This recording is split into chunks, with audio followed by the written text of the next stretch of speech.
Welcome back to the Weekend Warrior Show Recap Podcast. I'm Ty from the Unemployed Architects. This week I have a good longtime friend here. Kendrique Coats is with me today.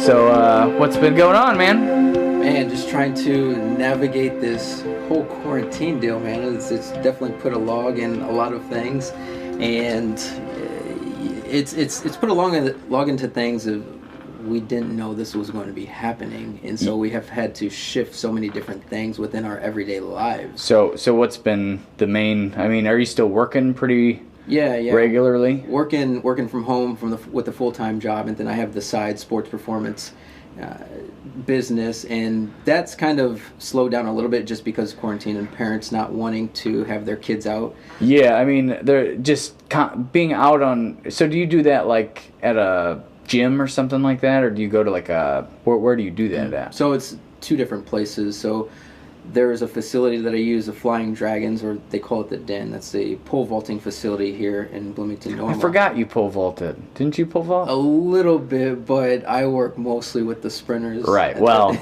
rightfully so. But I thought you that was like your field event was pole vaulting. Yeah, I tried it, and I think after I popped my hamstring, that was it. That was it, man.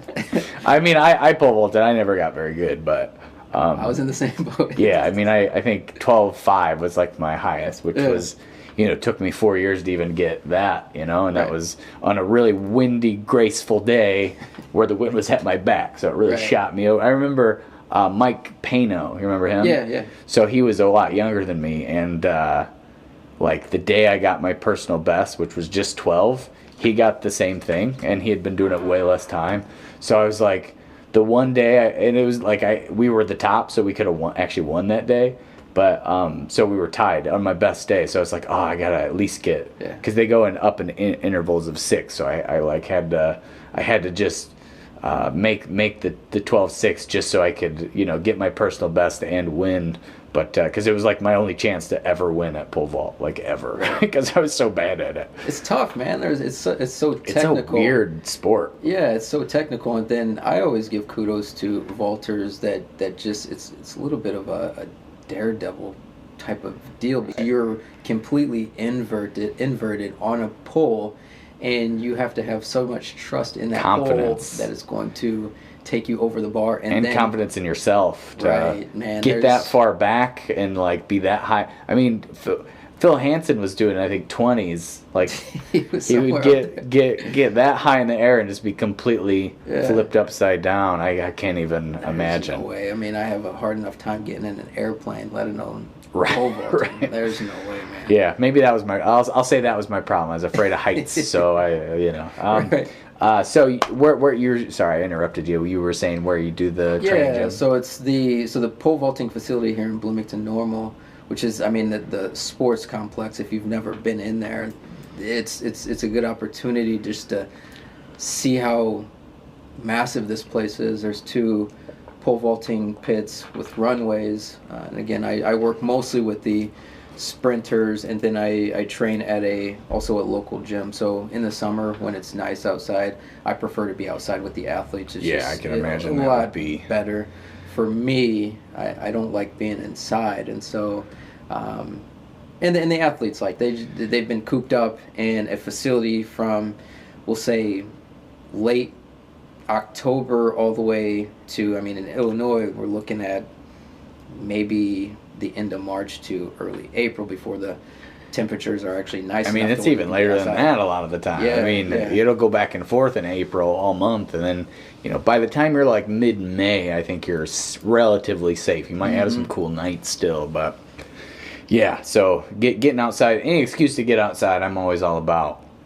And I think that exercising, which I normally don't do outside when it's nice out, it gives me more of a reason to actually work out, because it's like, that's my thing I do outside. So it's like, when it's nice out, I don't want to waste it. So it gets me to do something. Like today, when we were, me and Kendrick here, we went out and did some sparring today. And, that's not normally an outside type activity, but me and a good friend of mine, Steve Holcomb, we used to do it out, and it would have been 5 years ago or something like that, and one day I think you hit us up, or we hit you up, and somehow it came up. Yeah, we got you out there, and man, you guys were. I think what happened is I came and I watched you guys. I'm like, dude, like you guys are straight up slugging each other. Yeah, we go hard. We weren't pulling our punches in that period of time. Right. But I mean, to really spar like that, you have to have like a really good partner and a really like, because things can get super heated real easy if you don't have the right temperament. And Steve's always just been like my partner when it comes to that, because if I get hit really hard, I'm blaming myself because it's my mistake, and he does kind of the same thing. You don't get mad at the other person that's the whole point. That's why you're there. And I think it takes a long time to kind of develop that mental awareness or consciousness of actually, it's not the other person's fault you got hit. It's your own fault you got hit. Right. But I remember you coming out and being a little timid at first. Yeah. And how long have you been doing it now at this point? Man, it's been, I don't really remember. What I can say is, looking back from when I first started sparring with you guys and then till now, I've gotten so much comfortable. I mean, even today you got me pretty good. It was a nice clean nose shot. Just to what you just said is, you're mad at yourself because you allowed yourself to get hit. And I do a pretty good job at avoiding being hit. Yeah, I would say that's your strength for sure. I mean, I hit air a lot when we're boxing. I can't even close the distance a lot of the time. Yeah. But it's just I'm chasing you around. There's not a lot of punching going on. I think there's a lot of nobody hitting anything. Right. Yeah. But you're really good at kind of getting away and then kind of coming back and then getting away and then coming back, which, again, like I always say, I think tires you out pretty quickly. But it's definitely one method of doing it, and it's a good way to not get hit. So I mean, that's more important than any other aspect, I think, in boxing. Is like who wants to go in a ring and get slugged on? I mean, unless it's, think back of Muhammad Ali with the rope-a-dope. George Foreman. He took it, bro. He took it, and that's my favorite fight. You look at that fight and you're like, the punches don't look that hard, but I mean, you hit it's me George with Foreman, right? But you hit me with a few body shots today, and I felt them. It wasn't anything like, and I'm not even close to. I mean, he was just cutting into it as hard as he could. Yeah. And I mean, I think Ali's main focus was protecting his head, so he would take a lot of those, and those head punches that Foreman would throw at him, he would kind of, block up really, really tight with it and kind of lean back a lot. So when he would get hit with those, really lessen the power. But those body shots are brutal. He was a different kind of person. But the whole story behind that whole fight is just nuts. I mean, Ali was, late in his career. He got stripped of the title, for the Vietnam, not going to war. He was kind of protesting, and then eventually, he got this 3 years without boxing at all, and then he comes back, and he's not the same Ali, and he won the belt the second time for that fight. Nobody thought he had a chance. Foreman was cutting people down in 1-2 rounds, and Joe Frazier, Muhammad Ali fought a couple times, and they were pretty close fights. And I think Muhammad Ali actually lost one out of I think they total had 3 fights, but when he came back, there was 2 of them, and I think he lost one, won one. And I mean, Foreman just murdered Frazier, and then so they set up this crazy fight in this crazy location, and the publicity was. It was epic. There wasn't a lot of fights like Ali's fights. I mean, that was like a generation definer, I think. And so the rumble in the jungle, and everybody just wrote off Ali as being an old has-been. Right. And then he comes up with this idea to if I just get through the first 3 rounds, he's gonna gas out, and then I can. And you just watch him, and it's so artful. And whoa! All right, we weren't expecting this. I mean, we mentioned it maybe that it could happen, but this is Big D in town in Illinois. I know he was just He was just a guest not that long ago. We just released that podcast, and now he's just showing up. Yeah, man. Okay, we'll do this. I don't have a third set of headphones. No, it's all good, bro. I was just going into a long Muhammad Ali lineage about George Foreman because we just got back from boxing, and so we miss you, man. I know, bro. Yeah, I should let you guys catch up for a minute before I just get right back to what we're talking about. Oh, you mean at boxing? He was saying. Yeah. That's what I was thinking too. Yeah, I thought you were just saying. Yeah, I know, bro. No, man. So how long since you guys have seen each other? Long time, Bro, man. I think it was I think you guys had a show one night. Yeah. And it was at Fat Jack's. I think I was with you. Yeah, downtown, bro. I may have been with you. Yeah. And this was like the Johnny times.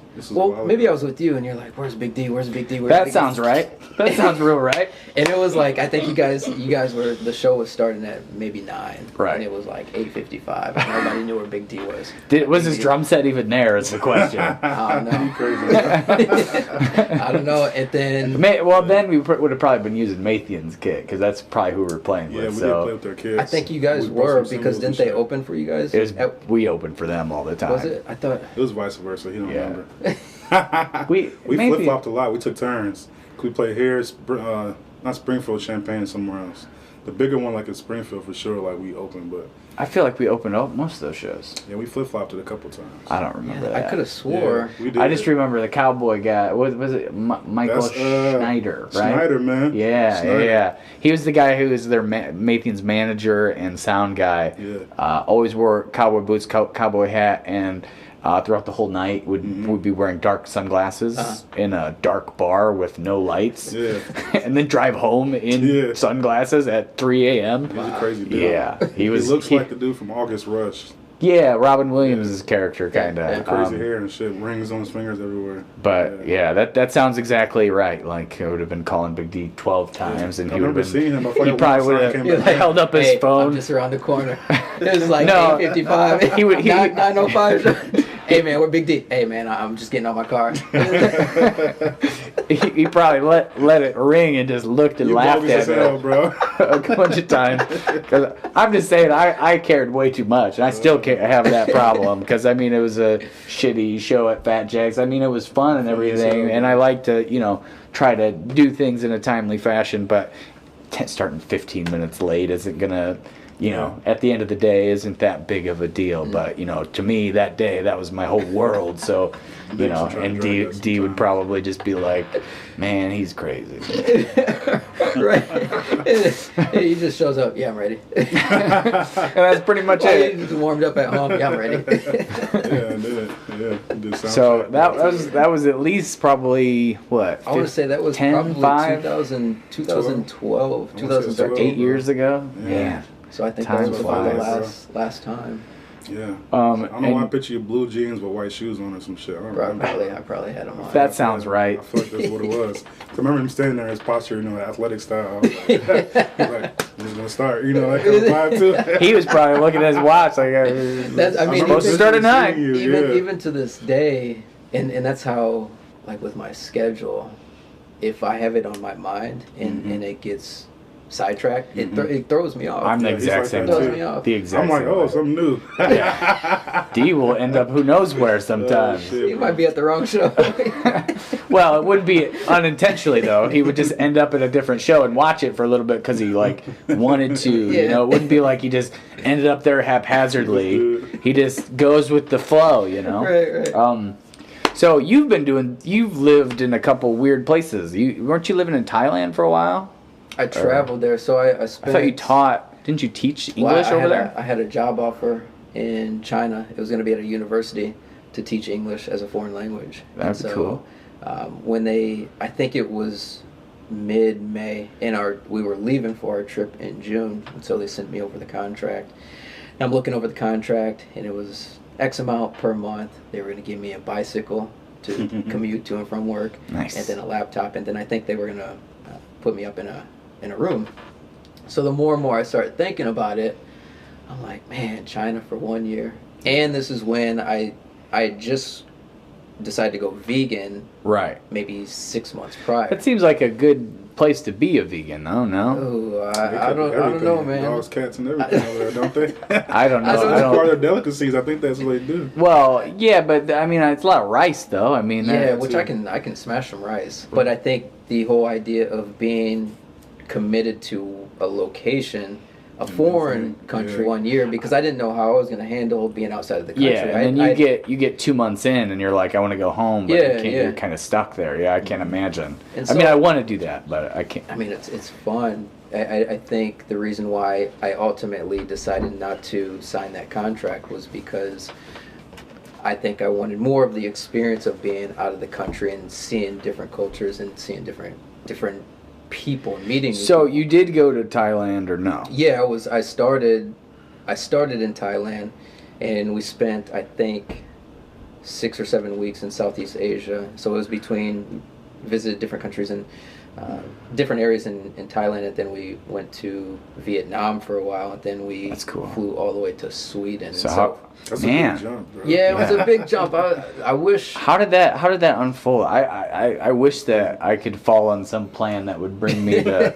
I don't ever search it out or anything, but I mean, did you like do a lot of research to make that happen, or how did it all happen? How does that unfold? End up in.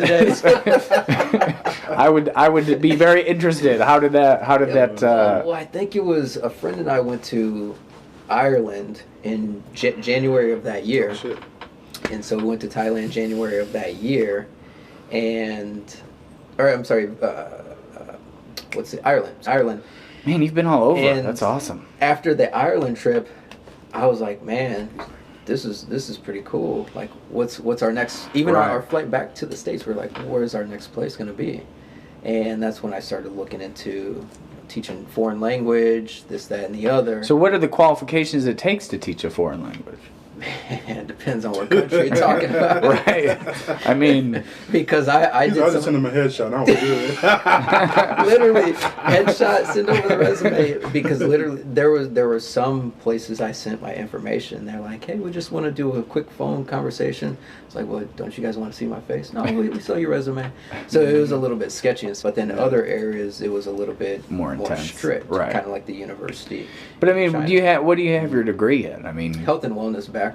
So it's not really anything to do with teaching. No, but I had to get my certification, so it was TFL, so it's like Teach English as a Foreign Language certification, which was a whole, I think it was a 3-month deal that you had to go through. And it's a lot of homework, a lot of stuff that I wasn't really into at the time. Is it just like how to communicate like more effectively, or is it? I mean, what are they teaching you? Learning the English language. I mean, Mr. Ramsar's class, I'm saying, because you already know English. I mean, I think I know English, and then but the ins and outs of nouns and pronouns. Those classes made you think twice about that. Yeah, man. I feel like I know that stuff, but if it was put in my face, maybe not so much. So it was a lot of just diving deeper into the English language and then how to facilitate a classroom. And see, I would guess that would be the part that would be the hardest about that, because I mean I can speak English okay, and I feel like I have an okay grasp on all the parts of speech, and I remember diagramming sentences and stuff in high school and whatnot, but how to communicate with people that don't speak any English and try to express ideas to those people, I feel like would be pretty tough.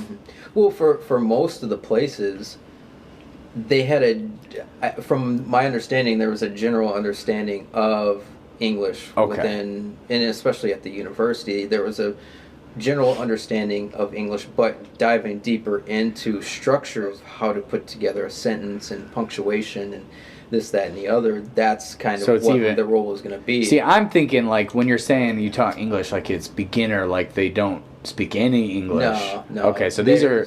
And I guess a lot of other countries, that's a main thing they learn. We just, because we're, Americans, we think that, we would never do that until high school. We would learn and then we would just do a very precursory, glance instead of, really diving into it. But, Right. So you're teaching more advanced English than I was thinking you were. I would say it would be... It's been a long time since I looked at the information, but I think from my understanding, it was not basic, but it was kind of intermediate type of. Yeah. But I was thinking like, can say 2 words, building somebody up from that. You see it in movies, I think, depicted, and that's a lot of times what the people overseas are kind of doing is like Good Morning Vietnam. That's a classic case of people. I feel like there's a class in that movie that they're teaching like from just square one, but you're saying that these people already have a general understanding. Yeah, so 100%, I got you. 100%. So and that took you 3 months to get your certification, and then you just went out there. I mean, what's next? So I got the certification, and then I started. There were different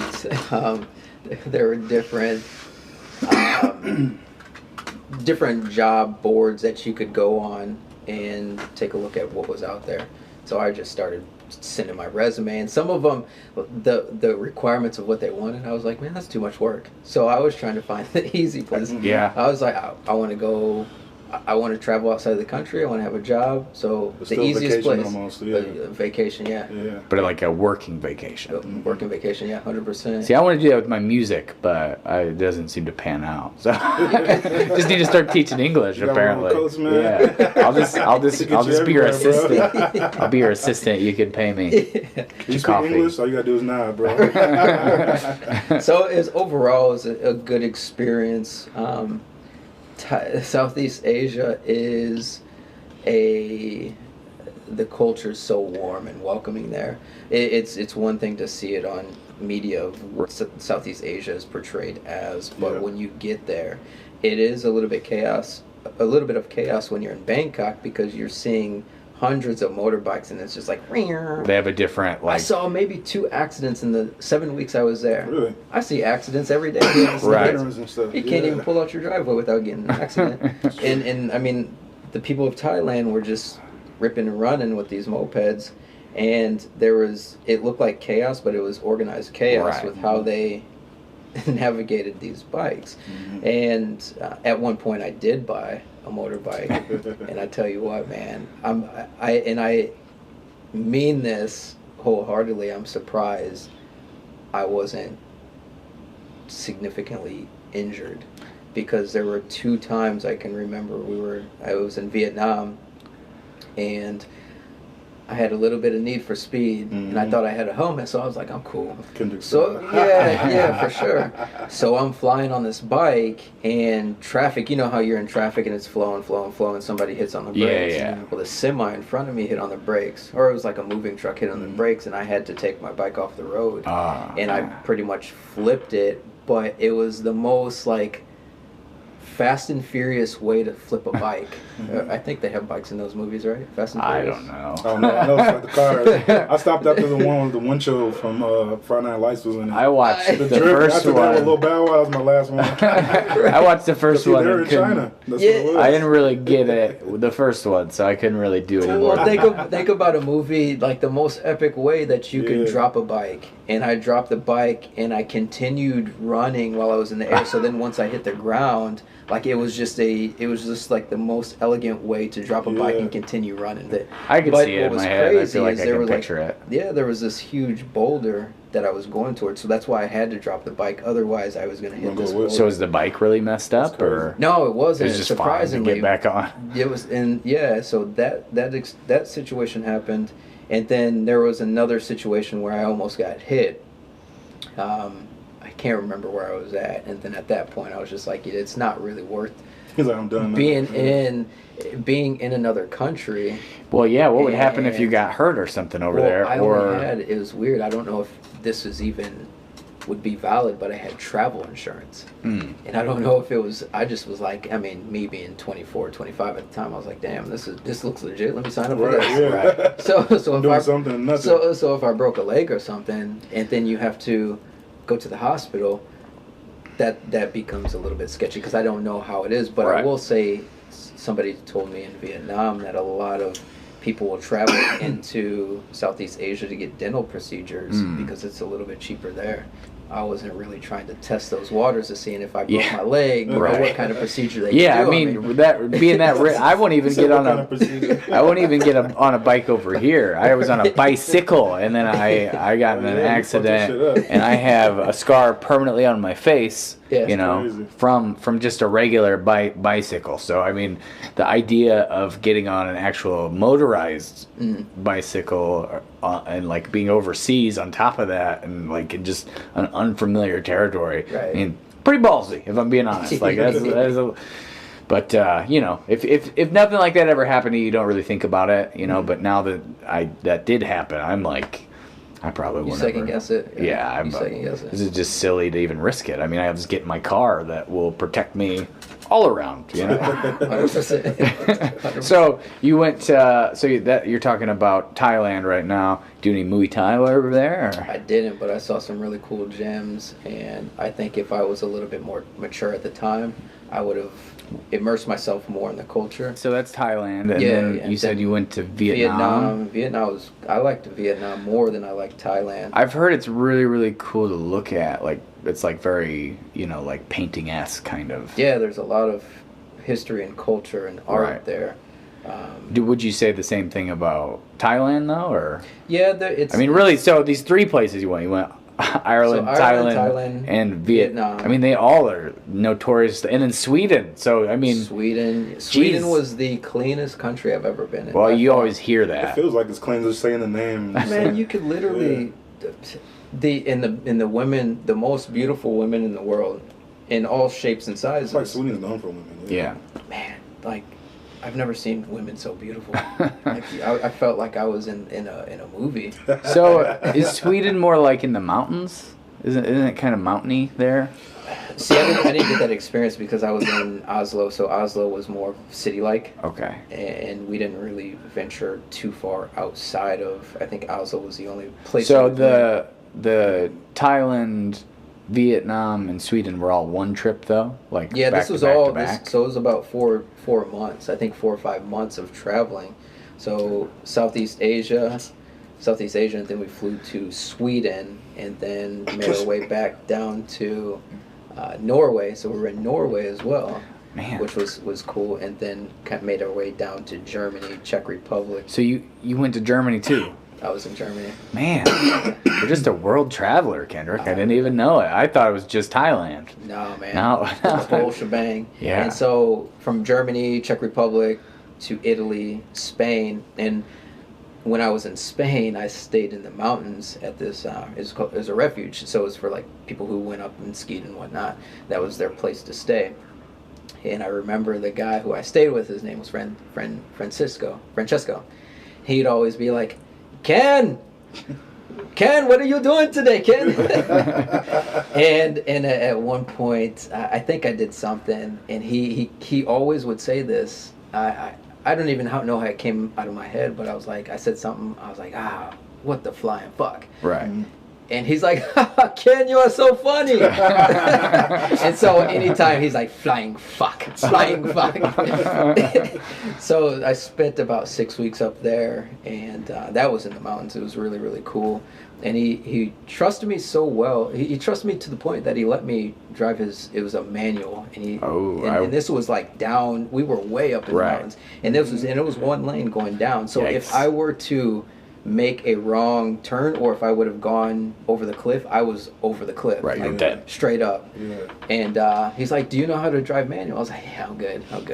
But at the time the Wi-Fi didn't work up in the refuge, and so I had to go down into town for Wi-Fi, and I was like fiending for Wi-Fi because I had to communicate with people at the time. So I was like, yeah, man, I know how to stick. Like, it's easy, man. A little overconfident. Yeah, looking back on it, man, because if that car went over it was going over the edge, bro. Yeah. And so yeah, Italy, Spain. So and then came down into Spain. Spain was cool. I was in Barcelona. In Barcelona, I've never been to Vegas, but if you're in Barcelona on the beach. Man, it is like it was like a whole strip, maybe a mile and a half of like, bars and clubs, and there's like outdoor and indoor. Beautiful women there too. And while I was in Spain. When I was in Barcelona, I was trying to figure out if I was going to go to South America or if I was going to go to Africa. I couldn't decide which way, so I ended up going to Northern Africa. And I haven't heard any of these stories. We've hung out. We've hung out like boxed and stuff for not a ton, but none of this stuff comes up. These stories take like 2 hours. Right, to tell. right. And I'm terrible at telling stories because I add in every single detail. It was sunny. It was sunny on this day, and I was drinking a Fiji water, and I had a popsicle. Well, I thought this was gonna be like, I went to Thailand and then I came back. No, he's like that in the huddle too, because he's like, no, so if you go this way, I go this way. Then I touch this way. I was like, all right. Little extra on the details. I'm learning this shit right now. So when I got to, and this is typical me, when I got to Morocco, I was actually on a ferry from Spain. I took a ferry, and I had no idea where I was going. I was just like, man, I'm going to Morocco. Mm-hmm. And I didn't have anything booked. I had my debit card froze up because once you travel so much, your bank's like, what's going on here? Yeah, I think you're so locked weird up. Activity. So I was kind of in a pickle to get money out of an ATM to get to Morocco or to get on this ferry to go to Morocco. And luckily, I don't know how the situation panned out, but I got the money out and got on the ferry, and still I didn't know where I was going. And luckily, I met these two couples from Oregon that actually spoke English. I was like, hey, and and I can make friends with anybody. Right. So I made friends and had a beer with them. I was like, where are you guys heading to? In my mind, I'm like trying to scheme, like, hey, can I go with you guys? But not really. It's kind of like sliding into the you just low key way. And they were like, oh, we're going here. I don't know if there are any rooms available. I was like, oh yeah, I'm going there too. So I got there and I had to check out. I checked out 3 or 4 hostels before I actually was able to book a room. Right. And that was the most stressful experience because when we got off the ferry to get to where they were going, it was about a 2.5 hour taxi ride. So even if I didn't meet them, I didn't know where I was going. Yeah. I had no idea where I was going. That's nuts. Yeah. So went there, and Morocco was cool, man. Spent, I think, a week and a half there, 2 weeks. Did a camel trek into the Sahara Desert. Where That's crazy. I always want to do something like that. Bro, it was dope. It was dope, man. And they took us. I wanted to do all this stuff you're saying. Yeah. I mean, but I've always kind of wanted to do like the desert. Bro, it's like shit thing. the most what it feels and looks like. Like when you think of silence, right, it's pure silence. You don't even hear a bug. Bzz, you hear nothing. Absolutely nothing. And you see like the sky shooting stars like every 10 to 20 because there's just seconds. no light pollution. Nothing. Yeah. And they played the drums, like the 2 African guys that guided us into the desert, and this was like 2 hours in from where we were at, and. Obviously, there's a lot more to that story. I could go for 3 hours. Right. Where did anywhere else, or is that the last stop, or is there 10 more places you're going to tell me? That, I was in Morocco, and I visited a few different areas in Morocco. Marrakesh was super, super cool, and this was at a time where there was a car bombing, I think, a week prior to going to Marrakesh. And a lot of times when people talk about, hey, this happened here, I'm like, okay, cool. I'm willing to take that risk. Because it's an experience, right? And I never put myself in a position to where I look back and I let fear dictate how I navigate. And it's the same thing with what COVID going on is. Yes, there's a significant outbreak going on, but I'm not going to sit in my room and be extremely fearful to go outside and smell the roses. You gotta get out. Well, I don't feel like, I mean.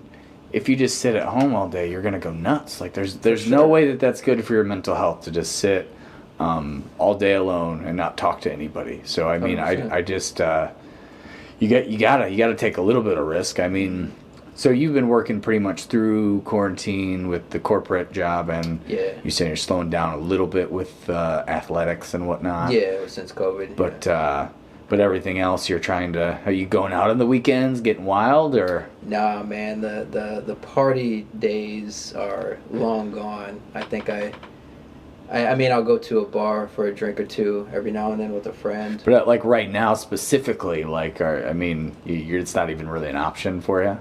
No, I don't even. I gotcha. Think about that I just shit. did. I just wonder if you're, because you're saying you're not taking, He said, or "Where you at?" you're not letting fear guide your choices and stuff. Yeah. So I just wonder if that was one of them or not. No. Because that with playing in bars all the time, that's more where I'm like curious what people are doing and thinking and saying. So I will say, I went to a bar with a friend a couple weeks ago, and it was strange how you had to wear the mask going in, right. but after you were in, you could take the mask off. Right. So what happens if I bump into somebody and but I understand, like, it's the action of, hey, we're trying to be socially responsible with business open and having people come in here, so I get that. But in my mind, that's the first thing I thought. I was like, that makes no sense. Yeah, there's a lot of that. I mean, makes no sense type stuff going on. But I don't know. I just feel like if there's a way I could help somebody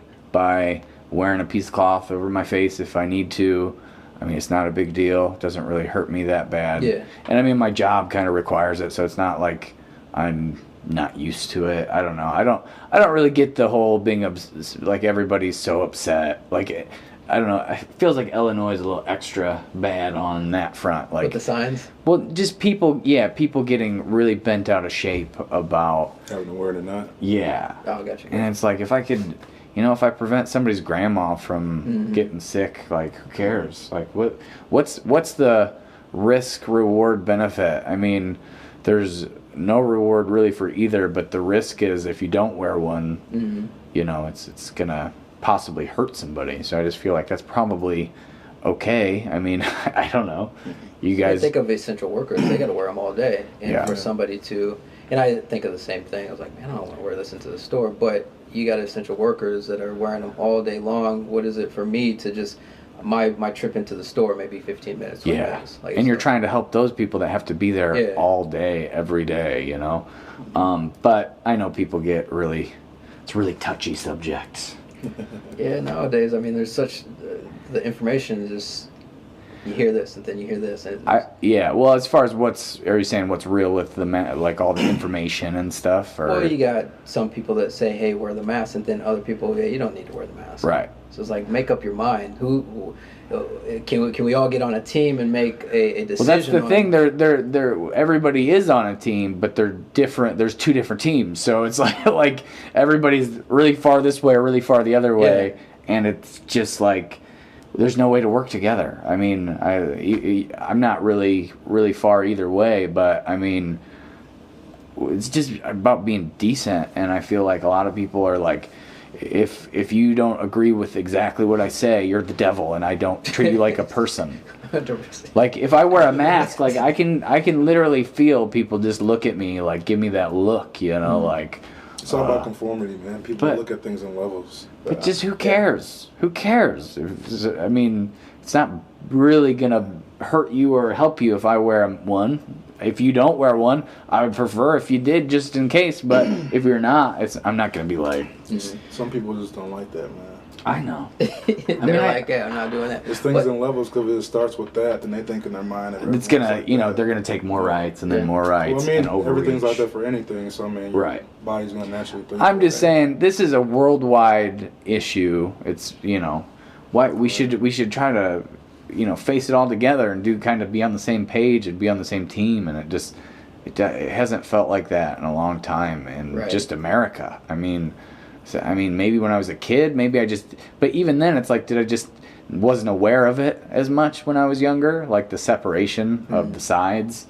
It's just so overwhelming at this point, 100%. And you're just getting inundated every day, and you can read one article that 100% agrees with you, but if you look up the counterpoint to that article, you can find one that just completely disagrees with you, and every variation in between, and it's like, what's real, what's not, and why are we even doing this to ourselves? Like, I don't understand it.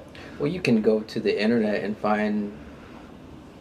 Literally, you can go to the internet. I can go on there and find something that agrees with my thought process of what I believe in. So, I think a lot of times their thoughts aren't challenged because it's an echo chamber. And it's like, oh yeah, this outlet makes sense because this is what I think. Oh, and so why are people so there's such a commitment and investment on their ideas that they've made, because all the information that they're seeing plays into what they've been thinking. It just kind of makes them hear what they already agree with, and then, you know, you hear that over and over and over again. But it's like, let's just get some good information, and if your information's different, let's just what's so wrong with just being wrong sometimes? Like, I'm wrong a lot. I say dumb stuff. I do dumb things. I mean, everybody, but it's like, now if somebody has a different opinion, you know, the worst case scenario most of the time is that they're wrong. I mean, just because somebody disagrees with you doesn't mean that some action's really going to be taken from that. And I don't understand. Just have a discussion. You can just talk it out. And if you go away disagreeing, like, oh well. I mean, I mean, me and Big D disagree about a lot of things. I'm sure of it, but we're still good friends. Disagree on times when you're supposed to be at the show. Big D's like, man, I'll be there at 9. Ty's like, hey man, be there at 8:30. Yeah, right. I'd be like, be there at 6 p.m. We play at 9. Big D's like, I already know your game. Yeah. He figured it out really, really fast. And then if I went back to the old way of just telling him the normal time, then he would think I was doing it. So I kind of screwed myself a little bit. But that's some funny shit. So I know we were gonna kind of touch on this. I don't know how much you guys are wanting to do it, but so no Ty. Thank God. No. So the thing with the George Floyd, I was gonna kind of get your takes on that. I mean, if you want to, you don't have to say anything about it, but like just the overall climate in this country and like what you guys are dealing with, going through. I don't know. There's the whole situation with George Floyd, and it's unfortunate that a family member they lost somebody that they loved due to the negligence of a quote-unquote trained officer. Yeah, you're using that loosely. Loosely. You know what I mean? And so looking at the video, and I typically don't watch a lot of those videos just because my energy is so sacred, and I'm not dismissing the importance. Well, when you watch those things, you get so frustrated and angry, and it's like, who are these people? Right. And I mean, that's just from my perspective. And, you know, I know a lot of people kind of write them off and think like, oh, you didn't see what happened right before that. But some of the stuff is just... It doesn't even matter. And nothing happened. Right. Yeah, there shouldn't be that ending to any situation. A counterfeit? That's the specific case. But I've went down rabbit holes where I watched just... And I mean, there was a long time, I think, where I was just, blissfully unaware of that kind of thing. And then you see some of these videos and you're like, I've never even heard, like, for me, I've never even heard of, I've heard of like shitty stuff happening and like discrimination and stuff like that. But to the level you see on some of those videos, and like, you just, like you said, it sucks your life force out. It does. It's like, how could you do that to another person? I don't care what happened before that. I mean, it's your job to be good at handling situations like this, and you're not doing it. But anyway, back to the... There's... So with the video and people that are around me, I talk about this as far as energy. And my energy's sacred, meaning I control what I watch, what I listen to, who I'm around. You treat it like it's a diet, like your diet of food is 100%. Your diet, your mind is what you're saying. Yeah, and so I was like, you know what, I'm gonna watch this video. And it took me back to all the situations I went through ever since as early as 4th grade. Just by watching that video, because this issue, it's not new. It hasn't gone away. Even when Obama was in office, these issues were still there. And people were like, well, America's making a change because we got a black guy in the White House. And in my mind, I'm like, that same, I think 2 years, while he was in office, I think it was, I don't remember the date, but I was pulled over by an officer. And the reason why I was pulled over was just straight BS. So the girl I was dating at the time had a car, and she had the back windows tinted, and it was like 5% on the back windows, and the front two were clear, which is legal in Illinois. So I'm driving, minding my own damn business, and doing the speed limit. Everybody knows I drive like every day Sunday. Well, you're a very specific fella. You're very right.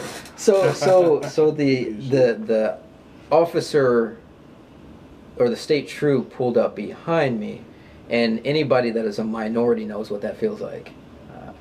And I was like, all right, here we go. So then he pulled out into the left lane and pulled up to the car. They were on the interstate, and I look over at him, and then I look forward. Immediately when I looked forward, he pulled me over. I'm like, damn, like. So he comes up to the car, and he's like, you have any idea why I'm pulling you over? That's the dumbest question to ask me. Like, no, I don't know what you're pulling me over for. He wants you to like give him a like if you just say maybe I was speeding, he'd be like, yep, like 100%. And the fact is he can lie, and what does that leave me? Right. And so I was like, no, I mean I do the speed limit religiously. I'll speed every now and then. But for the most part, I'm always doing the speed limit just because that's too much of a stressor for me to always be looking out for officers. I'm with you there. I go 75, 79 is like the craziest I'll get when a 70. But and so I mean, I can't afford it, and nobody likes that feeling of and like you're saying, you have to like if you're doing that, then you're like, you know, you get wide out. You're getting all paranoid, and like it makes you a worse driver probably. I can't even relax in my own car. Right. Speeding. Right. What about you? Do you big speeder? What? Not chill, man. Yeah, I know. You take your time to get anywhere. That was the joke, D. That was the joke. So not anymore. You said you're better, right? Yeah, man. I'm pretty decent my time. All right. I didn't mean to side rail this. So you got pulled over. You said pulled over. He came up to the car. Hey, you know why I'm pulling you over? I was like, I have no idea. And I think he took my license registration. And I could have been, okay, what are you pulling me over for? Why do you need my license and registration? I don't know what I'm pulled over for, and you never really told me what I'm being pulled over for. And I'm not even going to fight that. You know what I mean? Because back to George Floyd, situations like that, right? And so I gave it to him. He came back. He's like, pulling you over, these tinted windows, and he pulls out his device and measures the front windows. He's like, it's factory tint.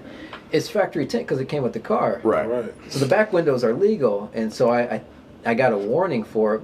I kid you not, I typically don't stay mad or get mad about anything. I was legit mad about that situation for about 3 years, and the girl I was dating, she was like, just drop it, just leave it alone. Nah, I'm not dropping that because I knew it wasn't a rightful, he didn't pull me over from a good place. It was more of profiled me. Right. And I'm thinking maybe I looked at him and didn't wave. And a lot of officers, they take these uniforms and they hide behind these uniforms too. Hey, you bow down to me. Like, that's not, you're another human being. I just looked over to you. It doesn't mean that I have to wave at every single person. And so got the warning out. Yeah, man. I mean, there's nothing you can do. You get nervous no matter what. I know that this is on no way the same thing, but I am gonna say some experiences I've had with police which have not been good. I mean, and so in high school, there was one time we were on the way to band practice, I think, and I was driving, I think I was in the car with Ross Graves, he was driving, and I got like pulled out of the car for some reason. I was just in the passenger seat, my seatbelt was on, and then there were two cops that just like... You only had two, bro? I know. You always get like 14. Yeah, well, if you want to get into that story later, we definitely should. Fuck that shit. All right, we don't have to talk about it, but that was ridiculous. I can't even believe that happened. Shit on DVD, bro. Yeah, I remember watching that. Crazy. But I got put in handcuffs and in the back of a car. Like, what did I do? Like, literally nothing. It was actually Ross Graves had an uncle that was a cop, or like his sister's husband or something like that, somehow related. So I kind of thought that maybe they were like messing with us a little bit, like trying to like, you know, kind of put us in our place. So I didn't really take it too seriously, but then we just went to town, and there's this guy named Corporal Cox. I don't know if either of you ever had. Heard the last name. Oh man, he was just I don't know, just very, very. Everybody knows him as being a huge dick, pretty much. I mean, I'm not. I wouldn't be alone in saying that. And he, you know, super mean guy, and he just like put me in handcuffs in the back of the car, and I'm the whole time just confused. But he's later in the police report says because I was smirking. What? Yeah. That's what you want to say. Because I was smirking, and I probably was. Sure, but is that a reason? And then at the end of the conversation, when they pulled me back out of the car, the other guy's like, "Well, and I don't like it when your friends drive fast in the alley behind my house." So, why am I even out of the car? I'm the passenger. Like, I just had no. I have I'm very paranoid of police at all, and that's because I'm from Pontiac, and the police there just have nothing else to do, I think. But there was another time I had to go through a full field sobriety test, and as you guys know, I don't ever, I in high school never did any drugs, never, drank alcohol, pretty hard on that line. I had to go through a whole field sobriety test, and I just she ended up and told me that I was pulled over because I had one of those air fresheners hanging from my and called obstruction of view. And then she said I was slow to respond. I'm like, okay, but so since these guys, and there, there's a couple other little weird things that have happened with us in the police, and so anytime I see a police officer in a car, I'm taking a different route. Like I'm trying to get out of there. And I remember I got pulled over after a show one time because it was 2 a.m. and again I'm stone cold sober, but I had no reason to be scared, no reason to be paranoid. But I've had such bad experiences with police officers that cop started following me, and I was just like, okay, well, I'm gonna try to avoid this from happening, whatever is about to happen. And I turned and tried to get him to quit following me, and eventually I just pulled over into random, and he flipped the lights on, and I was like, it's like, why were you avoiding me? I'm like, because you guys are crazy. Duh. There's no confusion. I literally don't think I've ever had a good experience with a police officer. But that probably pales in comparison to the stories that. I mean, it gives another perspective of minorities aren't the only ones that are targeted, and I'm not trying to dismiss how we are typically treated. Yeah, I mean, it's worse. It's worse. When you hear stories like that, even I had a friend in Colorado, CJ, he was telling me he was at a rally, and I mean, he was shot with a rubber bullet. And he was on it. He said, he's the way he explained it was CJ. He's comical. Right. CJ's usually really good when it comes to police. He's Mr. Smooth Talker. Yeah. And he said he was leaving on his moped and got shot with a rubber bullet.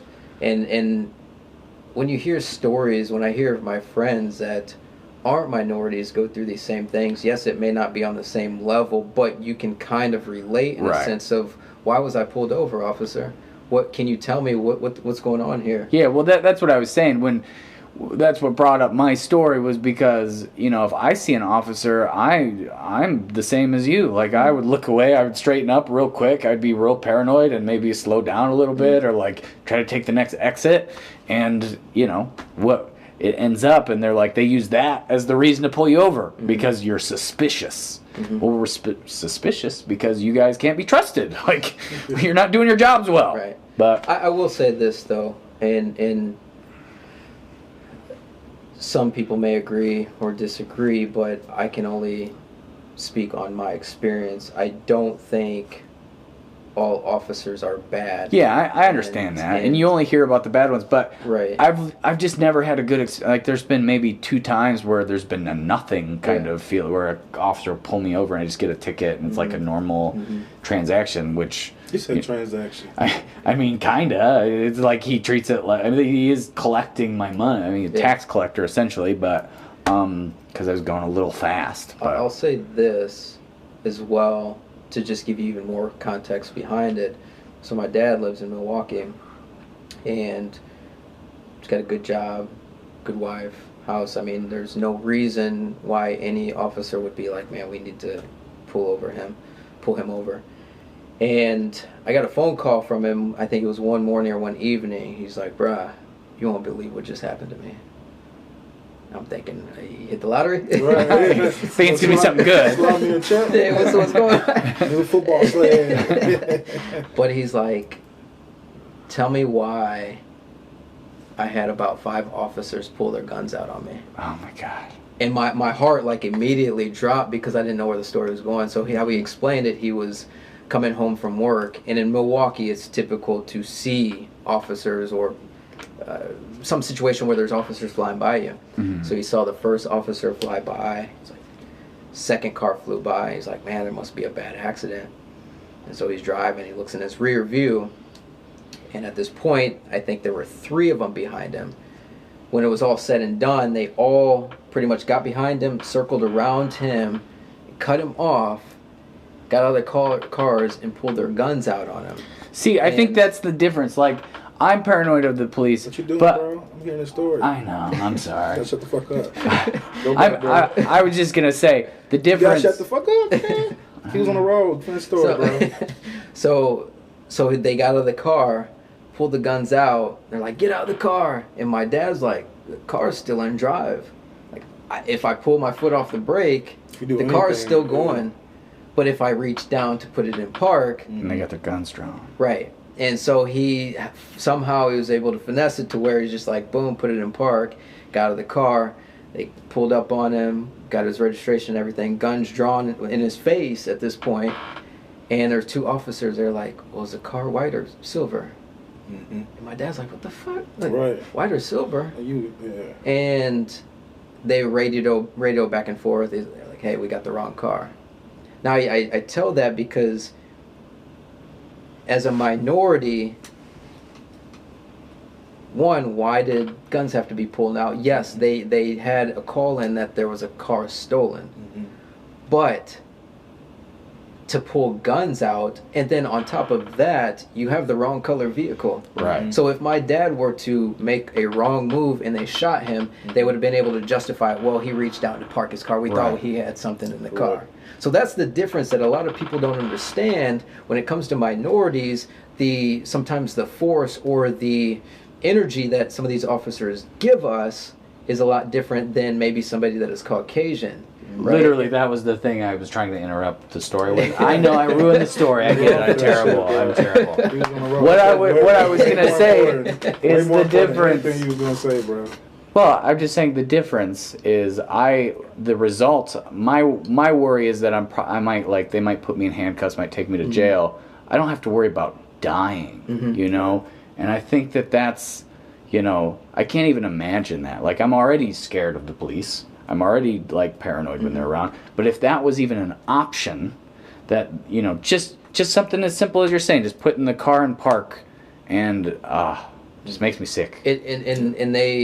And it's weird how, and I've kind of looked into this, of how police basically police themselves. So if there's a situation, they do an internal investment on the officer at hand. That's why you see some of these officers, the dude that was on George Floyd's neck, I think I read that he had already had prior incidents where... Yeah, I already had a lot of those. And so, again, policing themselves is an issue. And it's a I think it's designed that way, and as a minority, that story of my dad, it was just like, I could never, if something were to happen to my dad because of that situation, one, Milwaukee Police Department would have somehow found a reason to justify why they shot him, and for nothing, and more than likely the officers would have had an internal investigation. And everybody would have vouched for everybody else. Paid leave, and then, hey, okay, your suspension is over. And you just took somebody's life. So the situation that we're dealing with George Floyd, and people want to say, well, he must have been on drugs, or he was violent beforehand. To have your knee on somebody's neck for that long, how do you justify that? He was not fighting at that point. Right, he was begging for his life. Right, and so I think. And the guy already knew him anyway. Right. That's a weird side plot that you hear about later. That like they didn't get along and they knew each other. Yeah, and so you see that. So take an officer like that who may have not have liked Floyd, and he used that energy on him because of his power, because he was behind a badge. Right. Now take that situation, for example. What happens, and this is how I think about this, what happens to a Caucasian officer who gets the training by Caucasian individuals, who is then put into, we'll just say Chicago, for example, where we'll just say an area where there is predominantly black. What kind of energy is that officer going to have if he's never had experience working with minorities? So this whole systematic, it's a systematic issue, and what's the best way to fix it? I mean, it's so deeply rooted in our society and within politics that I hope within my own lifetime that there are things that are on the local, state, and national level, some change, but with change, a lot of people want to debate, well, this isn't an issue. Racism isn't an issue. Why is it even debatable? This dude just put his neck on. How can you justify putting your neck? And then they want to come out and sort of, well, he may have had COVID. Get the hell out of here with that. That was ridiculous. Yeah. I mean, the whole story's ridiculous, but that's like Stop listening a while ago. icing on It's the like at the cake. point where you can see it, so I mean, it's already done. It's blatant, is what you're saying, right? Right. And it's just like... even if all the things that they are saying is true, it doesn't warrant the result. Mm-hmm. I mean, there's no situation where that is okay. Mm-hmm. And I mean, it seems like there was some weird personal issues there. Seems like what you're saying, he felt empowered by the uniform, maybe to be like above other people. But I mean, I think it's also just a lack of training. I mean, there's no de-escalation. Yeah, bro. If you've been in the force, you've been in anything for a while, experience gives you training, bro. He's been in the field for long enough, you know what I'm saying? Yeah, I'm not saying you could have trained that out of that guy, because it sounds like he had a bunch of prior. If it was like his first like incident, maybe you could be like, well, he didn't do a lot of things right, but it didn't seem like he was, inexperienced. It's excessive force towards minorities. I mean, excessive force when you got pulled out of somewhat excessive force when you got pulled out of the car and you were handcuffed. Right. And I've even had situations where even some of my Caucasian friends in Pontiac, and I mean, we talked about the individual I talked about earlier. He was explaining to me his situation where he was pulled over by an officer, and one of the individuals was pulled away from the car, and the officer punched that individual. So it wasn't on camera, and this is before body cams. Yeah. And this is in our hometown where we grew up, and so you think of that, of how much hostility that officers have towards an individual or family because they were able to speak so highly and on a level intellectually that some of the officers that did try to harass them couldn't keep up with. And so, man, I think that the issues that we have aren't new. Social media has been able to expose a lot of these officers. And honestly, it's great because like I was saying, I was just ignorant. I mean, there's no other word for it. I before I started seeing some of those videos and because I mean, I had heard about it and there's been some weird stuff that's happened, obviously, but it was never directly in my face. It's not like Pontiac has a huge African American population or anything like that, and so I mean, when I was young, I used to read biographies. That was my thing. I'd read a bunch of biographies about great people, essentially people who achieved some sort of greatness. And one of my favorites, like we were talking about earlier, Muhammad Ali, probably one of my all-time idols. And he's living through the civil rights movement and all that stuff. So me as a young person, and reading all, I read Martin Luther King, Malcolm X, all those books that all those biographies about those people because they were great people, you know. And I read a bunch of different ones too, but anyway, so you know, in my head, since I wasn't directly exposed to it, you know, I was thinking like, this is something that's been hashed out. Like, we figured it out. We're on a good path. There's still some racists. Those people suck, and I don't see them very much. So, you know, it's not really a thing. But then you may not see them, but for what they may be closet racist. Right. Well, that's what I'm saying. I didn't mean to cut you off, No, you're fine. You're fine.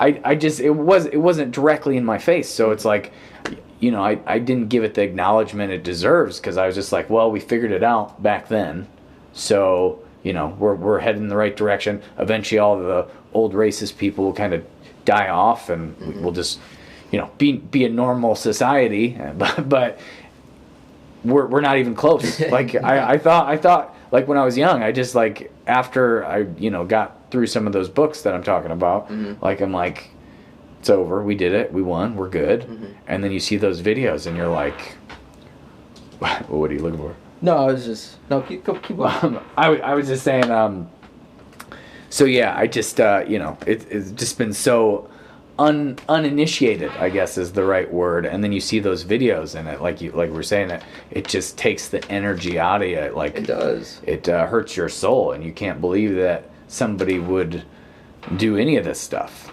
I mean, there's a certain part, like, if you don't understand another race, like, you know, that's fine, you know? Just like I was saying, you know, some people have different, people are right, people are wrong, that's fine, they can be that.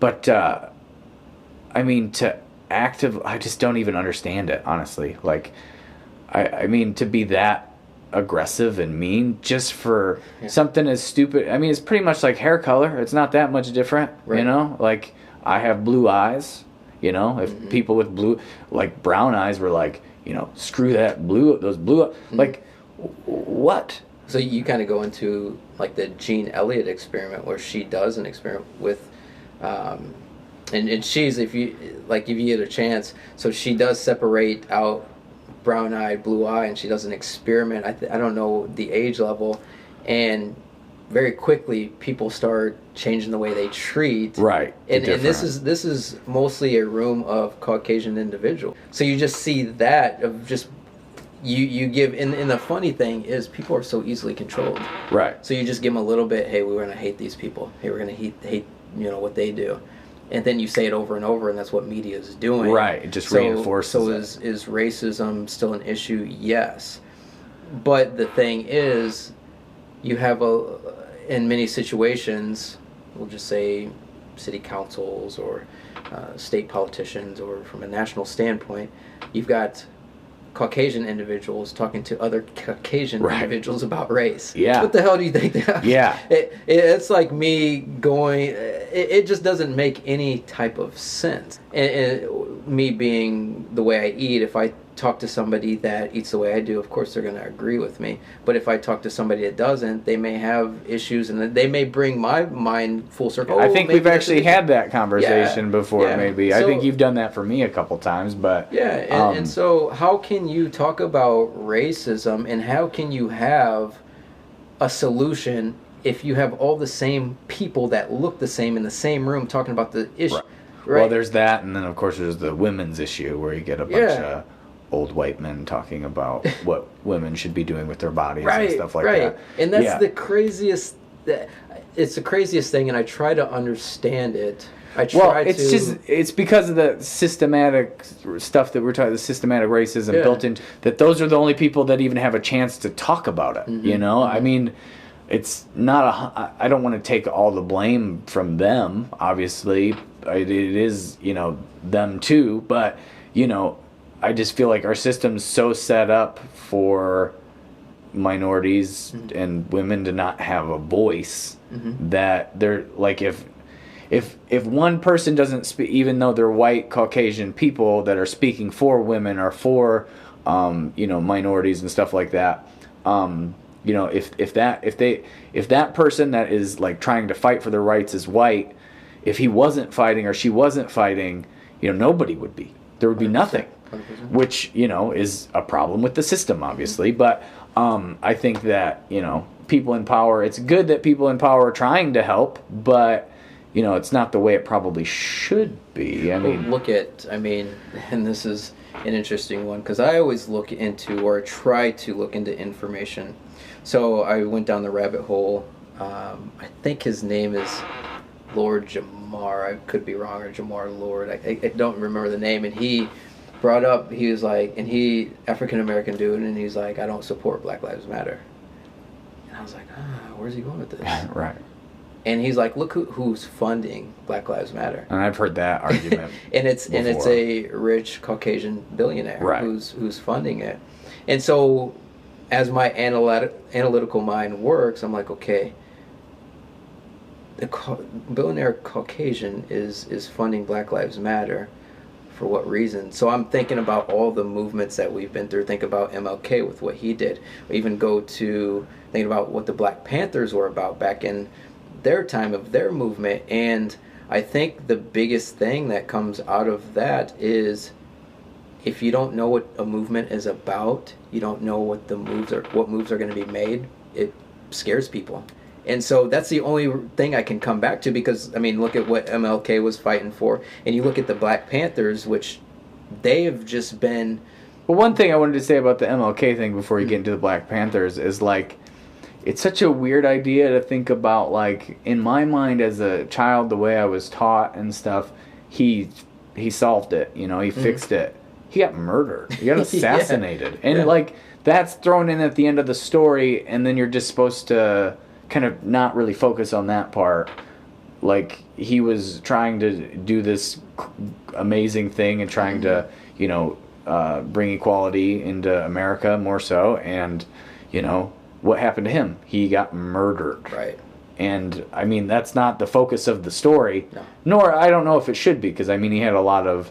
And would it have been maybe as big of a deal if he wasn't murdered? I don't know. Would it have been, because I think that kind of open some people's eyes, oh, there really is something wrong with... Mm-hmm. But still, the outcome of that story isn't a good one. Right. And that's just one guy trying to speak up. Right. Anyway, so the Black Panther, sorry to interject there. It's good that people are aware of what MLK was fighting for and ultimately, yes, was assassinated for... fighting for the rights of, he wanted equality, right? And so we look at the Black Panthers who've been demonized throughout history. So if you look back, there's a guy named Fred Hampton, and he was one of the Black Panthers who started the Chicago chapter. And so what he did, and then the whole movement of the Black Panthers is they wanted to bring, they were an anti-racist group. But if you look at how history has portrayed them, they hated white, which is that wasn't the issue. What they did, so Fred Hampton, who opened the Chicago chapter for the Black Panthers, he started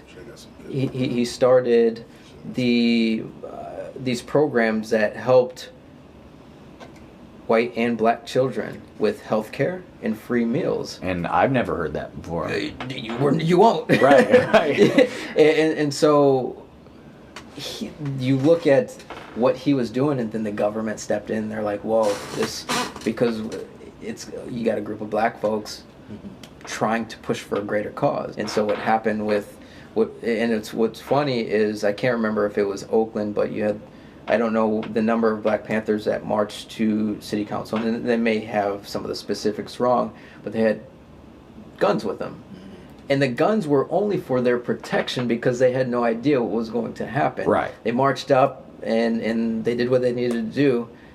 Not long after, it was one of the biggest gun reforms in America. So people talk about, we need guns to protect, but then, hey, you get 100 black folks that have guns. You definitely saw that with the right. With that too. And the right and the left with the mask thing. Like, people were protesting just wearing a mask with guns. Mm-hmm. And then people were protesting Black Lives Matter getting shot with rubber bullets. Like, I mean, I didn't hear very many, any stories of people with guns being harassed at all by police or by anybody, but then people just trying to protest for, an actual, good cause, trying to equality. I think it's a pretty general idea, a pretty good idea, you know, they get, you hear all those stories, and it's just crazy. It's just crazy that Right.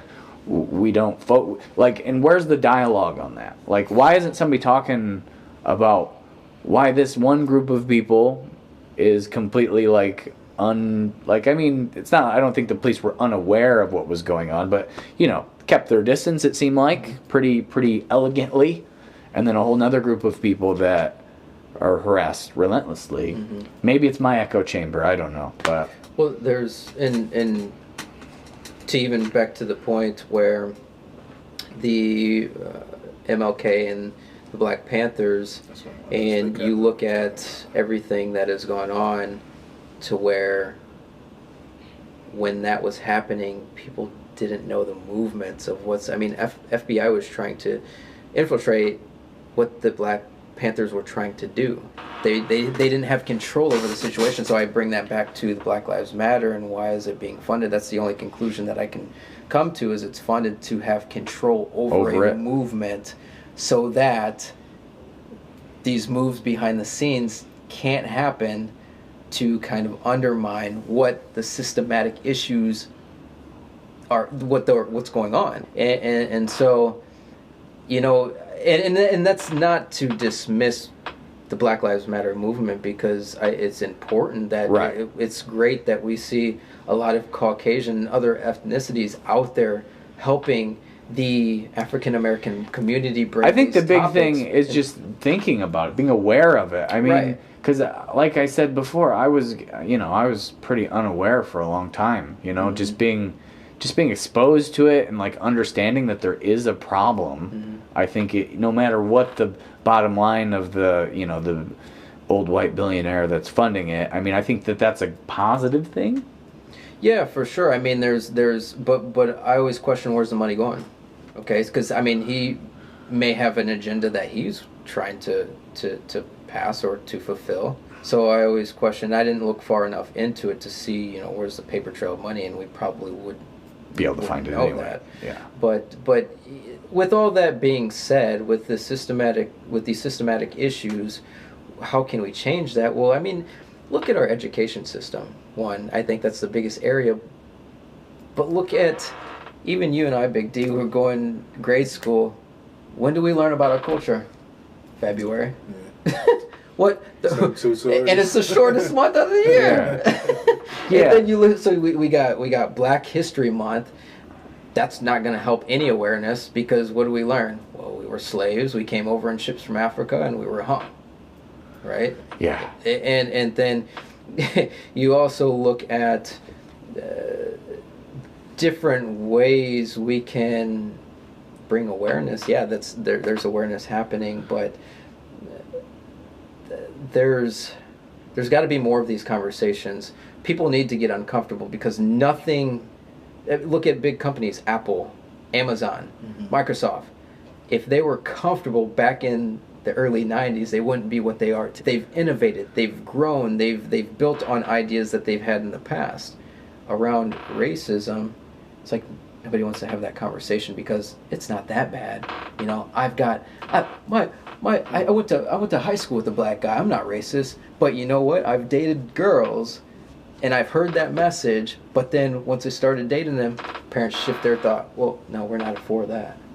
Right. Well, what happened? What happened just a week ago? You went to high school with a black dude. Thought you weren't racist. So people don't think they're racist, and that's the biggest thing. People are like, I don't see color. I'm not racist. You're not racist until it's in your face and it hits you at home. And then people are like, oh, well, this group, that. Where are you getting this from? Where's the hate coming from? Right?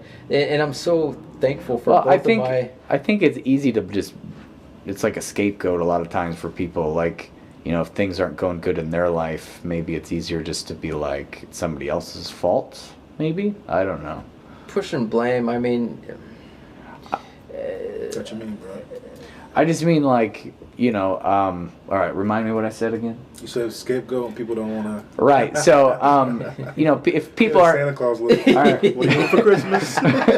If people aren't generally happy, it's a lot easier just to blame it on somebody else, say it's their fault, or I don't know. Just if they're happy, as in like the victim is happy. No, I'm saying like the person that's racist could think like it's some other. It's easy just to place the blame on maybe a whole ethnicity for why they're like. Oh man, just out of dislike or fear, bro. That's all it is. I'm just saying like an example would be like immigrants stealing people's jobs. Like it's easy to be just. That's only debatable if you're ignorant, bro. If they ask you like, yeah, that's dumb. Would you do that job? Yes or no? Who's gonna do that job? Shut the fuck up. Well, I'm saying Give like people the opportunity. They're gonna do it. Complain about something that's real. That's not real. I agree. I'm not fighting for this racist person. No, you're speaking where the fuck is listening. I'm not saying that he's right in doing this. I'm saying that people look for the easiest solution and don't want to think hard about stuff. Yeah. A lot of times. I'm not claiming to be Mr. Thought, Professor X or anything, but I feel like you gotta face the conversation. There's gonna always be uncomfortable spots. You gotta have it. But yes, I agree. And if you look at where we grew up in surrounding areas, there's no incentive to have those conversations. Why am I going to have a conversation if I've never been exposed to another ethnicity? If I didn't travel throughout Southeast Asia, Scandinavia, Western Europe, and Africa, my perspective on the world may be completely different. But I was in those cultures I saw for myself. And even when I was in Italy, one of the guys, he used to, and his name was, I think, Francesco too. And he a lot of Francescos, huh? A lot of them. and he started addressing me. He's like, my young black brother. And I was like, bro, what? Like, I don't know you like that. He's like, oh, my black brother. Until one day I was like, the dude that spoke English, I was like, hey man, get your guy. Like, I don't know why he's addressing me like that, but we need to have this conversation. And it was so unique how he explained it. He's like, people in America are so stupid because I'm addressing you from a place of my respect for you. I was like, okay, that's cool, but I don't know you, so maybe you should address me in a different way until you get to know me, and then we may have that conversation. That rapport. But the way other countries view racism, and or how Americans view racism, how it's viewed from another country, they're like, you guys are well, it is. I mean, there's no question about that. Yeah, you have the... Especially now, I feel like it's in your face that it's so messed up. Right, and America, what do people think? The melting pot. You want to build a wall for? Because immigrants helped build this country. I mean, we're all immigrants. So I don't understand that, and I'm not saying, and I don't care who people vote for, because I know people that have voted differently than myself that I don't view. We don't have bad blood at all. We have conversations and we have disagreements. That's the big thing I was saying earlier, like just being wrong or just having a difference of opinion. It's not. It's a ridiculous gun sign on the side of 55. What? There's a ridiculous gun sign on the side of 55. What does it say? I don't even know. Oh, guns save lives on 55. Oh yeah. Is it like little signs that kind of build a sentence eventually? It said. I've seen those. It said thugs won't hold up school if the teachers had a gun. What sense does that make? Because if you put a gun in a school in a teacher's hands, it's there. Almost it's accessible. I would say it won't shoot up schools.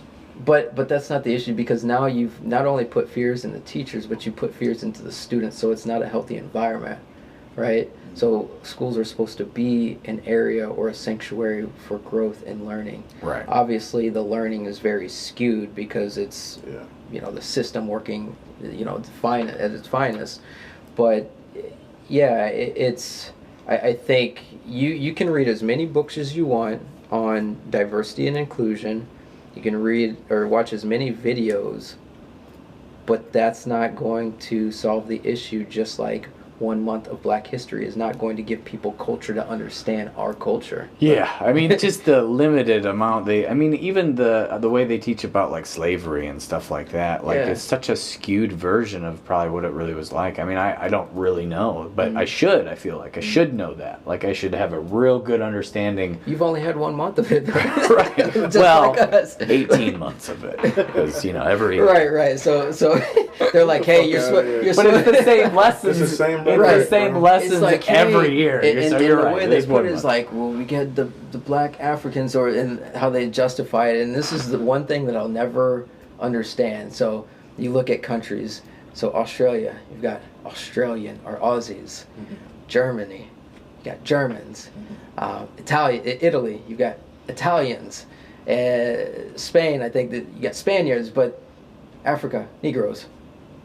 Well, yeah. So basically, people have been named after their country, and then we get like this the racial. Continent. You get a whole continent. Yeah, I mean, so weird. It's we have this like racial undertone. The Negro man, and like what? What does that even make sense? So, but if we talk about Australians and Germans and Italians, there's no negative like energy behind, right? So even at a do you think it's more just in this country that it's like that? Do you think it'd be like that outside of is it as bad outside of the country in from other countries?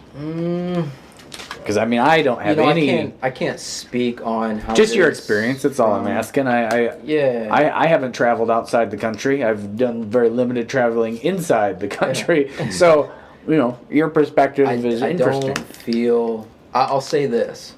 The two countries that I felt completely at ease and I was peace. I was just like in this Zen world were Southeast Asia and Northern Africa. Those were the two countries. In Europe, like it's so westernized, so it's very influenced by what we do. So I will say I also put Ireland in there as well because I didn't feel any negative tension when I was in Ireland, which was good. Awesome.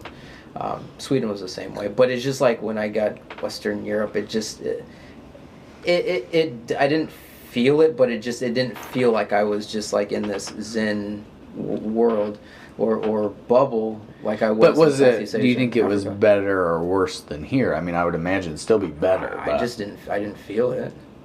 That's the only thing. Do you feel it here? 100%, man. Right. So you 100%. Feel it every day here. I mean, even within as early. I lived in Texas for 2 years. Yeah. And I was gonna get to that, but we got talking about your trips and. Yeah, I lived in Texas for 2 years, and I met with this guy because I was trying to get my business off the ground there, and I met with him for marketing work. Mm-hmm. And so I was meeting with another guy prior to him. The guy ended up he was from Chicago, or from Indiana, so we kind of connected. Fuck Indiana. But then this guy walked into Starbucks. And I was like, man, I don't know if that's him, but there's a weird energy about him. And me being a natural empath, like I can feel energies just like that. And I was just like, I don't know his energy. So I sat down and talked to him. His name was Huey. And he had like the typical, well, we won't even go into that. But he had this look that, man, this guy could be racist. And I've had enough experiences where I can feel and I can have that, you know what I mean, D? It's a vibe, man.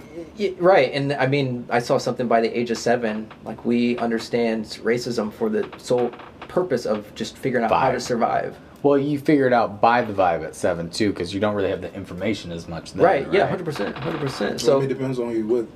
So I mean, you'll have certain family members gonna tell you out the gate. Mm-hmm. You're gonna have other family members who are like, hey, don't be listening like that. But I mean, how much can you really understand at like 6 or 7? You can just. I would turn that shit on like 5, bro. Well, yeah. you're an alien, big dude. We've come to that but conclusion many times. Kids aren't stupid. Yeah. Like one of my mentors just told me last week. He's like I think he said his daughter and son were watching a video and it was like on Jackie Robinson, and the daughter was like, Dad, why are they treating him like that? And the dad was like... Just to be clear, I'm not a sports guy, but that's the first black guy to play baseball. Yeah. Okay. And so the dad was like... No, it's all good. I know you don't do sports like that. Talk about boxing, Muhammad Ali. I'll be there all day, but that's all I got. Right. So the dad was like, man, I don't even know if I want to go down that route of telling my kids at such an early age. Mm-hmm. And he's like, well, they're different colors, so they were treated different. And she's like... Well, just their jerseys. So she did not even see race. Right. She did not even see race. It was jerseys. Well, because he's like, they have a different, they're different colors. She saw jersey. So a lot of these things are within the household of what is treated and what is being said. You and I, D, I'm sure the conversations were familiar in our households of like, hey, when you're out and you get pulled over by the cops, hands on the steering wheel until he comes to the car, and don't mouth off, yes sir, yes, blah blah blah, right? If you're followed in the store, it may happen. So these are conversations that happen in a minority household, right? And so I don't know where I was going with my original story of you asked me something. I kind of jumped topics. It's all good. But yeah, even I was talking about Huey. So I met him at the Starbucks in Texas. Oh yeah, because you were and just kicking off the business. Yeah, he was going to try and do some marketing work for me. So I sat down and talked to him. The conversation from the get-go is how good he was at what he did. Mm-hmm. The last 15 minutes of it was, okay, what can I do for you? Mm-hmm. Like, bro, you didn't even captivate me. You didn't hear my story, so how can you sell me something because you don't know my story? As he was telling the story, he's like, yeah, we have a group of Indians we're doing work for. That completely just threw me off. I was like, bro, I don't even want to do work for you because you didn't have to say you're working with a group of Indians. It was a completely unnecessary detail. Completely. It's the same thing when you have when people tell stories and they're like, oh yeah, our friend and he was a black guy, and why you have to use race in that? So if you listen to these stories and I was just gonna say I'm guilty of saying that sometimes. Yeah, and we're all like even it's a descriptive from when I try to use it. Right. If I'm trying to describe somebody, I don't. But I mean, maybe I'm wrong on that. Maybe I shouldn't. I don't know. I don't know what the. I've never been sat down. So you can say this. Can't say that. Of business. If you're trying to say, man, this guy had these Adidas, high socks, whatever, and he. But he's kind of switched gears and was like. When somebody, but he switched gears and he was saying, if somebody's telling a story and it's like this is a black guy. Yeah. I have a friend who was different. Yeah. Who outside of business, so he went to Western and one of his friends came over who is now an officer, and he said we had some friends over, and he had one black friend there, and the dude that's now an officer knocked on the door. And one of my friend's friend who was black answered the door, and I always get the story wrong, but in a nutshell, he's like, oh geez, no, I take that back. So the friend that was the officer, he answered my friend's door. Okay. And when your black friend was coming to the door, is that what you're saying? His black friend. So the cop that is now a cop answered the door. So he was already at the party. Okay. And my friend's like, hey, who is it? And the guy that's now an officer, he's like, oh, some random black guy. And so my friend's like, bro, like, now you just put my friend who came over here, now he's uncomfortable because you said some stupid shit like that. Mm-hmm. So it's just like something as simple as that. You could have said, "Oh, it's some random guy." Yeah, some dude outside. Right. I feel like is it bad if I'm trying to describe like somebody to like bring up a memory for somebody else? If it would be the same thing as being like he had brown hair. Yeah, I mean, I feel is that acceptable? Yeah, that's a description for description. I feel like if you're saying that's okay, but if you're saying it like that guy said, it doesn't sound quite right. Just throwing on a label has nothing to do with the description. 100%, 100%. Because I've done it before. I was like, we'll be talking, or is it that white dude you were talking about, or the black dude you were talking about? Right. So now in my mind, so yes, I've done it, but it's always, and I would never view you as somebody coming from a negative place if you ever said that, so don't ever feel that way. But nobody has the discussion though. That's part of the problem. Is what we're saying is 100%. I don't know. I mean, I say that, but should I say that? I don't know, and nobody 100%. Nobody calls me out on it ever if I do, and I don't. I mean, that's because I ain't here, bro. But I wouldn't even have to use that to describe you, Big D. I just say Big D, and everybody knows exactly who I'm talking about. But even like people say, you see a lot of, and we'll bring it back to like racism. You see racism, and a lot of people want to speak up and help, but a lot of people are afraid to use their voice. And when you connected with me, you're like, man, I feel like I want to say something, but I'm just me. Like I don't know how to have these conversations. I feel like I'm not in the right place to even be saying anything, because like earlier what we were saying, you're in a room with two white guys. You missed that part. You were in the bathroom, but you have two white guys talking about racism, and I don't want to be that guy because I shouldn't. It's not my place. I shouldn't be. Yeah. And I mean, I don't even have a voice really. And you know what's funny about that? You'd say two white guys in a room. What was America founded on? It was a bunch of white guys. We still talk about Christopher Columbus. What did he do? I'll let people go on YouTube and look up what he just did. He stole a lot of shit from people and killed a lot of people. But, and so, yeah, your point of how do two white people have the conversation on racism when that was pretty much how America was somewhat founded. Right. I mean, look at, we had slaves, and that's a whole nother topic. So, you know, it's, when it comes to racism, like, what can white folks do to help the situation? First, you have to say, I want to speak up, but I do not want to offend anybody. That's the first thing. You have to admit, like, you don't want to offend anybody. And that's what essentially what you did, is like, I want to have the conversation. I don't want to offend anybody. But people are so scared to even say that. And I will say this. Sometimes people are ultra sensitive just by somebody saying that. Right. Like, what do you mean you don't want to be offensive? Are you racist? Like, chill. Like, the person 10%ers, bro. right. Like, people are so just like, boom, I would just want to jump down your throat. For what? This person legitimately says they want to help them, help you, right? Or help this cause, right? So the conversations need to, we need to take our egos out of these conversations and come from a place like, hey, I'm fully exposed and vulnerable, but I'm here to learn. Yeah, and I think there's a lot of just misunderstandings that, we gotta like, be acceptable too as people. For people sure. get scared too, and I understand too. I mean, even just this conversation, I wouldn't say that I'm 100% comfortable saying my real thoughts and stuff like that. But I'm trying to. Write it down on paper and I'll check it off which one. But even like, yeah, these conversations, even at work, we did a diversity and inclusion meeting, and my manager reached out to me, and she's like, hey, these are topics that I think are important that we should have. Would you feel comfortable facilitating this meeting? And at first I was pissed. I was like, you ask me to facilitate this meeting. But people do that low key though, because they know you can do it or would do it. Right. But you are a good speaker though. I mean, you would, even in any situation, I'd let you run a meeting, I think. Thanks. But the thing is, so I was pissed off at first. Yeah. And then I was like, okay, that was my ego. That was my ego. I had to have an ego check because why? I had to understand. So I saw her as a person who is genuine. We've had many conversations. She's always come from a genuine place. So I was like, I'm glad she reached out to me because, similar to you, Ty, she would have never known how to facilitate that meeting in such an authentic way to get other people to speak up about the topic, because what we had were they were like structured questions from the company. And I was like, we're not gonna do that, because people think about it this way: if you go to a therapy session and your therapist, you walk in, you meet them. So, what are your problems? Why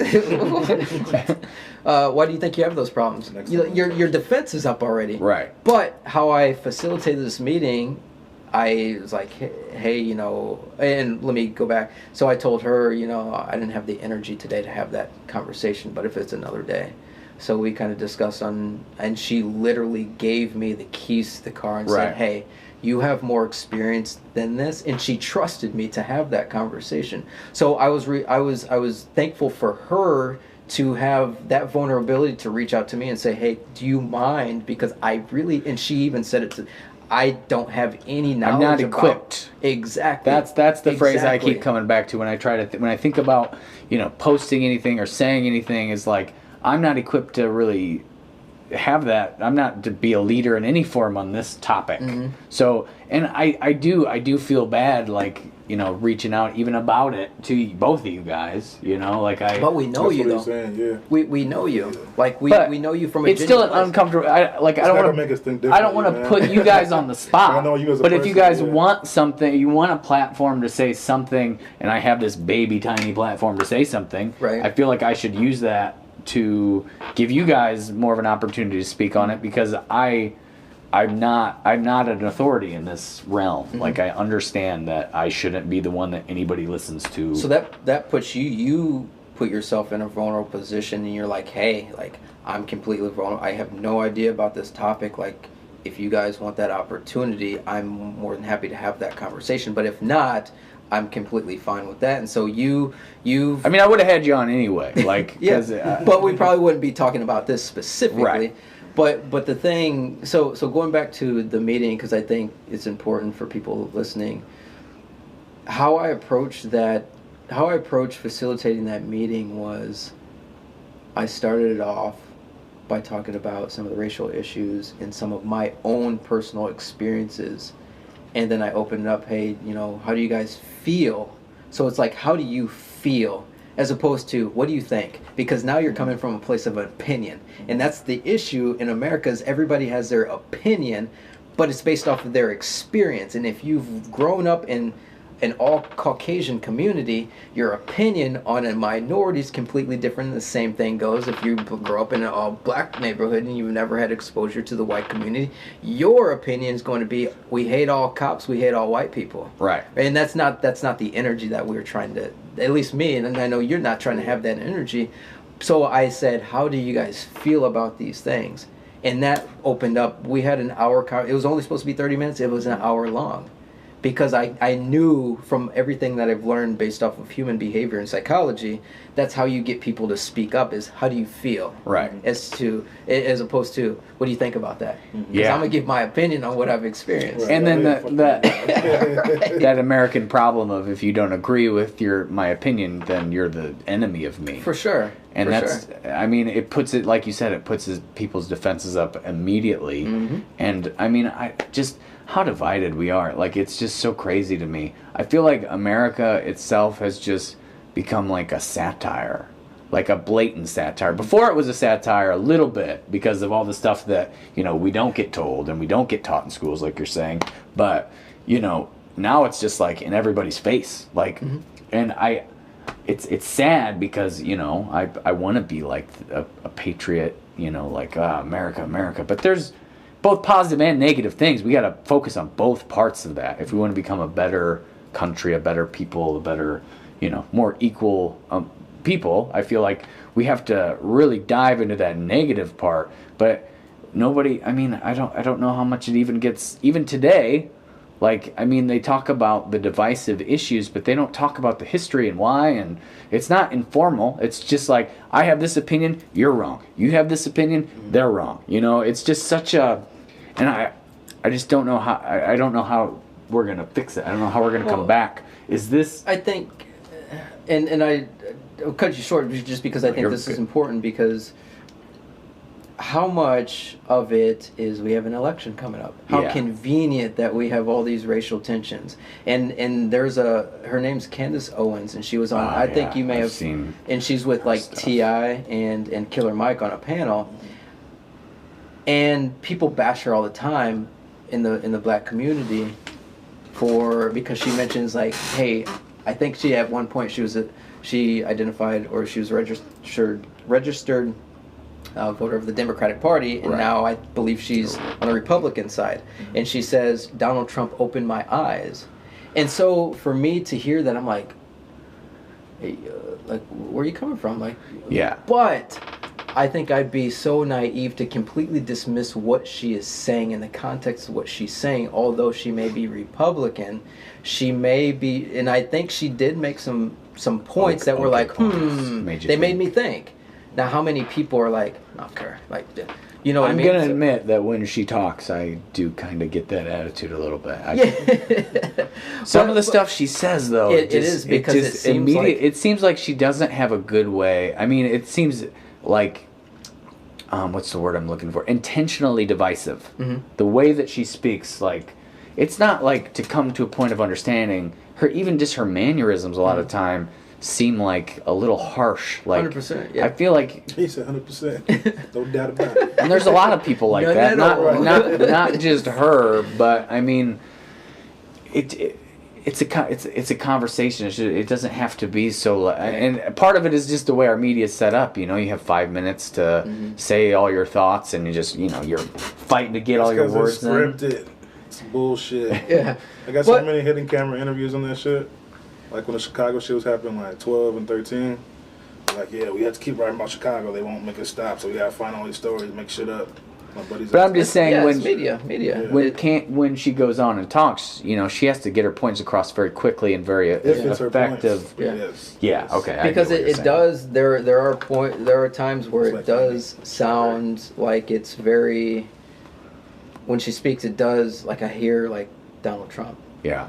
And here's the thing about Donald Trump too, is I don't understand him. I think there are deeper level issues from a developmental standpoint that he hasn't grown through, and from childhood now. Okay, I just have to say this. I party or not, whatever that guy rubbed me the wrong way way before he became president. Like, there's something off about that dude, and the fact that when this was happening, I just completely, like most other people, wrote it off. Like, there's something on a very primal level wrong with this guy. I don't know what it is exactly, but something the way his mannerisms. It's coming from a white guy. I think he knows how to play to his audience. I think because it's he's a performer. He knows And see, it's hard for me to say, I'm very careful with talking badly, like he's a manipulator, he's this, because I don't know him. Right. I just see what's the media, and he may just be a puppet for the mega bankers. Right. Because if you look at mega bankers, or mega banks, and who run these, have so much power, is he a puppet for what they're trying to do? And I'm sure you've listened to, they're trying to, digital currency, a one nation or whatever, one world, how much of that is influenced by what he says? So I can't speak. I don't like that he isn't a definitive leader and says, hey, this. That's the point I'm making, is his ultimate personality isn't an elegant one at all. I mean, it's like what I was saying with Candace Owens a little bit, is it's very divisive. It's not it's not trying to have a real conversation a lot of the time. It's just and I don't know what he's going through, but even before, like I said, before he was even president, he just has a way of communicating that I'm not a fan of. And I don't think he's a good, we need a leader right now. In this second, we need somebody, left, right, whatever. I don't care. Need somebody just to come up and bring us together. Right. And that's as much as people hate on Obama, I mean, that was the dude. I mean, bro, he was smooth. Yeah. he was like that Marvin Gaye song you play when a girl comes over. He was smooth, bro. Get a glass of wine. This motherfucker said, Alexa. Play that song right now. Yeah. Okay, Poppy. but it's his leadership. I mean, but then you just have people that just blatantly don't like him because of the color of his skin. Bro, I remember 2008, or I think it was 2009 actually, when he was officially elected, and I remember people that I went to high school with, people that had names within our own community. Oh, well, there goes the world. So it's just coming from a place of, how do you even know what this guy's going to do? And we've gotten so far, left, right, are so completely split that people can't even come to the middle and say, hey, this is an issue that we need to tackle. Why is it an issue, healthcare? Why, if I have an allergy and I need to go to the doctor, why is it costing me $1,500 for an EpiPen? Why can't, we got homeless people in America, and you still have these mega corporations that just became 200 and blah blah blah $billion richer through this pandemic, and you have millions of people losing their jobs. Why is that an issue, right? Why, if I need to go to, I don't know, man. It's my whole thing is, okay, so I don't know how much the power the president really has. I don't know the inner workings of all that. I'm not a big conspiracy guy. I don't. He might have no power at all. But just the way of he is the head, he's the communicator, here's our coach, he's our, as you guys were sports, we just need somebody to tell us what to do and feel a little bit confident, I can put a little confidence in. I'm not saying that he shouldn't have other skills. My body bugs for that shit. I like someone's like, all right, I'm rocking with you. If I'm not, you're straighten your shit up. I feel I might not agree with the process all the time, but I mean, if the process is still safe enough, is getting to a good point, that's cool. Yeah, I mean, if he completely was saying ridiculous things, I wouldn't, even if he was an eloquent speaker, if he was saying ridiculous things, that would be bad. I mean, you'd be essentially deceiving people. What I'm saying is, Hey, Hitler. Right. I don't know how elegant that fella was, but when he started, that's how he swayed the people, man. Well, I mean, you see those. He wasn't a cool guy, he wasn't an attractive person.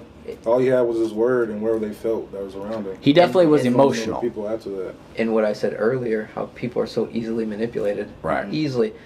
People that watch news outlets every single day are manipulated. And when you think about it, what do they call it? Hey, tune into this TV program.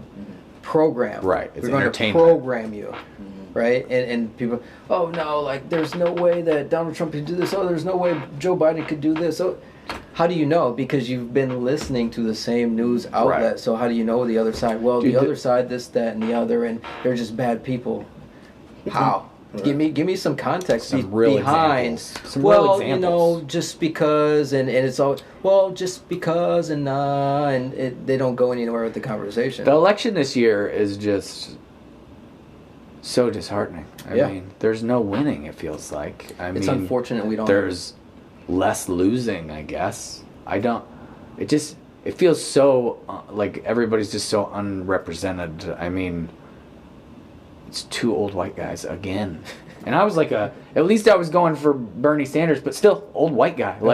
He at least had ideas that I kind of more aligned with, but I just I don't know. I just don't know. I don't know what the fix is, and I don't know, like I said, I don't know what the actual power of the president is. I don't know who's manipulating behind the scenes, but right now, I feel like somebody that could just have a normal conversation with I've never felt anything normal it's so awkward the way that Donald Trump talks. I don't feel like it doesn't speak to me. Maybe it speaks to somebody, but some people. Some people on around, yeah. But think about these tantrums on Twitter. Bro, you're the president. You're going to Twitter and the no good or the do nothing Democrats are bro, can you just be a leader? Yeah. Just shut up and be a leader.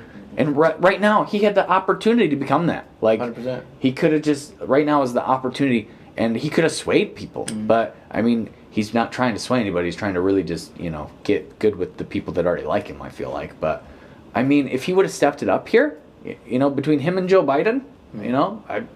Not that I would probably do it, but if I'm being honest. But even if you did. Like I said, he rubbed me the wrong way before he even became president. But if he would have stepped it up and really took ownership and responsibility for what's going on, I would have at least thought about it. Right, and I think anybody would say, okay, he's a leader. He stepped up and he addressed these issues that are going on right now. But even outside of, we'll just put racism aside, COVID. Hey, this is a hoax. It'll disappear in April. Mm-hmm. It will be fine. The way he talks is comical. It's almost like I shouldn't be laughing at this motherfucker. But right. Yeah, it seems like a parody before a parody is made of it. I got so pissed. I don't really watch TV like that. I read more. I'm a visual person. Right. When it comes to that shit, I don't even want to hear it. I'd rather just read it because I don't even want to hear it. Hear the timbre and the delivery of. Because recently, he just complained about something. To me, I took it as complaining. I saw he's a really whiny guy. He just complains. Trump. Nah, I was like, dude, he's complaining. He was like, they want me to go, so we walked a couple of blocks, which wasn't bad. Then we went to a stage, which wasn't bad. We had to walk. Yeah. It was really hot. It wasn't bad. He literally said it wasn't bad 3 times. He repeats himself so much. Yeah, and he was like, there's 300 soldiers, 600 soldiers or something. He's like, they wanted me. They're like, Mr. President, would you want to go ahead and salute every soldier? He said, so I have to stand there.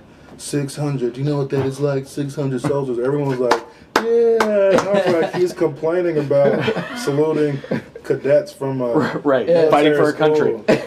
like they're trying to graduate and finna go off overseas, bro. Right. And he's complaining like, we walked 2 blocks. It wasn't bad. So if you're saying all these 3 things prior weren't bad, so you're saying the handshaking was bad. Yeah. You're clapping. And yeah, I was confused. It's like he can do no wrong with the people that like I him. was like, what is this, bro?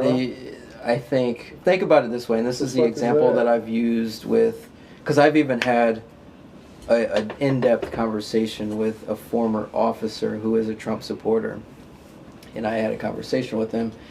From Pontiac? No, not from Pontiac. I had a couple. I just want to know. I'm still cool and everything. I just don't understand, bro. I let that shit roll. Well, think about it this way: if you were to, and I'm just going to use this for just the context. It's just the first thing that came to my mind. If you adopt a dog, and we'll just say pit bull because they get the worst name. Yeah, the worst out of rap. all dogs. You adopt the pit bull, and it's just the greatest dog. And on year 10, that dog attacks somebody. Are you going to immediately say, "Man, that's a bad dog"? Probably not. Right. If it's been. So you look at Trump and the supporters of Trump.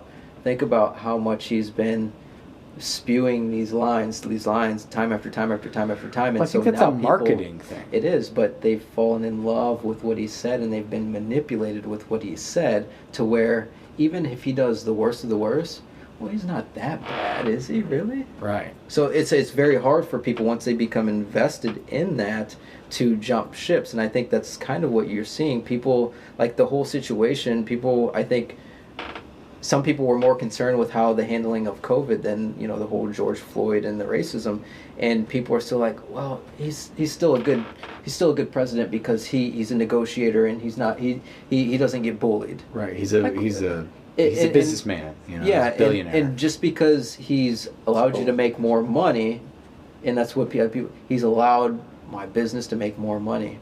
Okay, there's still issues in America. Right. So issues in America aren't that important, but making more money is, and that's the issue that we have, this greed of money. And I'm not knocking anybody's hustle for getting money because I'm all about it too. Right. Mm-hmm. But you have to have some type of empathy and some type of kind of ethics and morals. Exactly, and I feel It's two like different Well, things and that just coincide. addressing some of the things that have happened. I mean, I didn't hear much. He didn't really speak that much on any of the racial stuff going on. He doesn't ever. I don't. It's only he only talks about our country if it's about money, or about how good of a businessman he is, or how good of a deal he made. Yeah. He doesn't talk about real issues that matter to He just focuses on the things that he would care about, which I feel like is money and. But and just overall his how he's perceived by people, and I've noticed that as soon as people dog him out or somebody calls him out, immediately this temper tantrum. And so all that being said, yeah, obviously none of us know him. We only see this character from a media and social media standpoint. And we might be in a little bit, I'm not saying 100%, but still in the same echo chamber that the other side is on. Right. I mean, we might just be seeing the worst of the worst of the worst because our algorithm is set up to see that. Now, You talking about multi-universes, bro? No, I'm I see saying what on you're social saying. media, Yeah. the algorithm. If you align with yourself with a certain set of you mean beliefs, your computer feed will just Yeah. keep feeding that. So if to you open up Instagram, you probably see music. Both of you guys. I mean that's my whole I feed. got music and some other things. Yeah, My Big girl D's like- is gonna be why is pretty it your skewed. sister? I Yeah, think. booty on it. Yeah. But yeah, man. Oh, look it's- at this shit. No, this went away. But it's the whole thing of, and I'm trying not to beat a dead horse, but That's just not the conversations I of got drum stuff on there too. see more bikinis than anything. Oh, bro, wait. Well, yeah. Bikini. That's the workout stuff in Bikini. there. These are workout stuff too. But yoga pants. Self-defense, I like that. Yeah. But Baby girl, there's more things on there, not just bikinis. I know. Kendrick was just giving him a hard time. Don't get me in trouble, bro. hey, you're about to get home. Hey, you be on the couch for the next 2 weeks. Don't ask me to make any coffee. You ain't getting no biscuits or gravy in the morning. I mean real biscuits and figuratively speaking. So yeah, man, it's we have this conversation so important for other people to strip away some of the ego that we go into a lot of these conversations with, because everybody, I feel, nowadays goes into a conversation to be right instead of going into a conversation to listen and to learn. Well, and I mean, I feel like there's a device that, comes with having a lot of conversations with people where you don't come out saying, like, if you're having a conversation with somebody, you don't, like, and you feel like they have an opinion about something that doesn't agree with you, why would you just attack that and make them really defensive? I feel like you always, with a conversation, you want to try to be in the middle somewhere. Like, even if you 100% don't agree, like, start from the middle and kind of work your way to your side. I feel like ease into it, because if you start out, like, completely counter opposite to somebody, you're just going to butt heads and fight immediately. There's going to be conflict and tension right away. Natural conflict. Yeah, yep. and instead, like, and that's the thing that bugs me about some of these people that we talked about earlier, with the Candace Owens or the Trump or whatever, is like, they could have these conversations in a much more palatable way. Like, it's just the delivery is so bad, and just, like, to me, again, doesn't speak to me at all. Like, it just immediately makes me feel attacked and makes, it just, like, I don't know. Does that make sense? Yeah, it depends on the people too, man. Like, I feel like as humans, they gotta be able to. I mean, I know you don't know everybody, but you can feel and vibe people sometimes. You're the biggest vibe guy I think I've ever met. I mean, as far as talking to people and just being sociable and, like, universally liked. Ultimately, I mean, you're so. You say thanks, man. I feel you, bro. I said thanks. I didn't want to say thanks at first. I'm like, oh yeah. I was like, I feel you. That's like being neutral. I know, but I think Big D. The perception of Big D is that everybody likes him. He's one of the good guys. He's a good fella. I don't think I've heard anybody say a negative word about you pretty much ever. And on people's ass, I beat when I was elementary. They deserve that shit. I used to fight bullies all the time, bro. But I'm saying, like, there's something about the vibe that you give off to most people that puts them at ease, and that, like, you are really good at making the other person feel comfortable. I think you share that same kind of personality. I wouldn't say that I'm the same way, but I feel like he's more impatient. He's more patient now than you were back in the day, bro. Because you're always like I say, even like practice standing or whatever, stand there, kind of lock you, tap your leg, you're like, all right. It's like you're just waiting to release. You know what I'm saying? Go. I'm doing that right now. I have my legs going right now. You have experience with that shit now. Yeah, experience with your speed, like, together now. So you gotta. But there's even, like, with that, there's an evolution of growth that at least I go through, and I try to find every single month, year. I try to find myself deeper, like, who I am as a person. And the more and more I learn about myself, my ego it does show in some aspects. I'm not perfect, but most cases I'm just back. Like, I don't need to show. And people talk about, you got to show your masculinity. Well, look at what mask. What are you hiding? You're hiding behind a mask. So it's just like, I don't have to show my masculinity. I can sit back and just be cool. Like, it just. But and so I think that's the vibe comfort. That's what I'm saying. Like, that vibe puts the other person at ease. And I feel like that's how our leaders should be. I mean, there's some things, you're going to get a little worked up about sometimes, but just blatantly attacking people and just, like, coming at it from that you couldn't even comprehend the other side of the argument, which is what I feel like with a lot of our leaders right now. And it's like, you're not even taking us into account. Like, you're not even listening to what we're saying. You're not. Sounds like Apple, bro. Like Apple? They're just not fixing shit. They don't listen. Oh, you mean that, they like, keep putting out product lines and not fixing shit, but lately they've been fixing shit. Finally. So it's like metaphorical speaking. I gotcha. It's like the whole control, but everyone wants the iPhone, everyone wants that, so everyone's gonna get it. Right. But everyone's getting screwed. No one's saying anything. Well, I think people were saying stuff, but you're saying they weren't listening, right? Yeah. Like, they were just doing what they. To an extent, they've been more vocal lately. People do comment on that, but the same people buy shit 8 months later. So right. What are you really complaining about? Mm-hmm. Well, I mean, you do have, like, a magic device in your pocket that lets you know pretty much anything you'd ever want to know at any Android do time it of too. day. I know, but I'm just saying, like, there's really not that much to complain about. But Yeah, for sure. anyway, yeah. So I just think the effective leadership is acknowledging both sides, and like, you know, I think it's Look at that listening, shit. a lot of listening too, and I just don't feel like we have that right now. I feel like that's where we're lacking in a lot of ways. And again, I don't even know how much power the president even really has. You know, maybe he's just controlled by other people, or he has to, you know, bend to the woes of, you know, people that are giving money to the campaign and all that stuff. I don't have any idea. I don't claim to. But if you're given that responsibility to be the leader of, you know, Yeah. the nation, I feel like you should be a little bit more measured. You should be a little bit like understanding. You should be compassionate, empathetic. Try to understand both perspectives, and don't just think that you're right all the time. Like that is just so beyond me. I'm not a leader. I'm not like but I don't, and I do get in the cycle of thinking that I'm right. Don't get me wrong, but you know, at a certain point, as growing up, I think becoming an adult, I think you have to understand that you're not always there are better ways to do things than the way you do it all the time. I was talking to Dee the other day about throwing the football. Yeah. You know, I'm notoriously bad at throwing a football. Yes. Can't throw a spiral to save my life.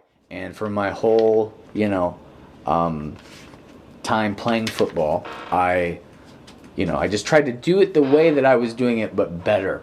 You know, I thought that I was right ultimately. I was doing it the right way, and that if I just tried harder at that specific way, but at some point you got to realize that, you know, your technique's just bad all around. Like, you need to relearn everything. And I feel like I'm just getting to that point in my life now. But if I was going to become the president of the United States, I think I should have gotten there a long time ago. Because, I mean, how old he's like, what, 70? I think 70. Isn't Biden like 77 and he's like 76 or something? Like old as shit. Yeah. But if you're like the when you say old, universally you think wise, but I don't know if that's the case. I mean, I feel like aged. Yeah, maybe that's a better.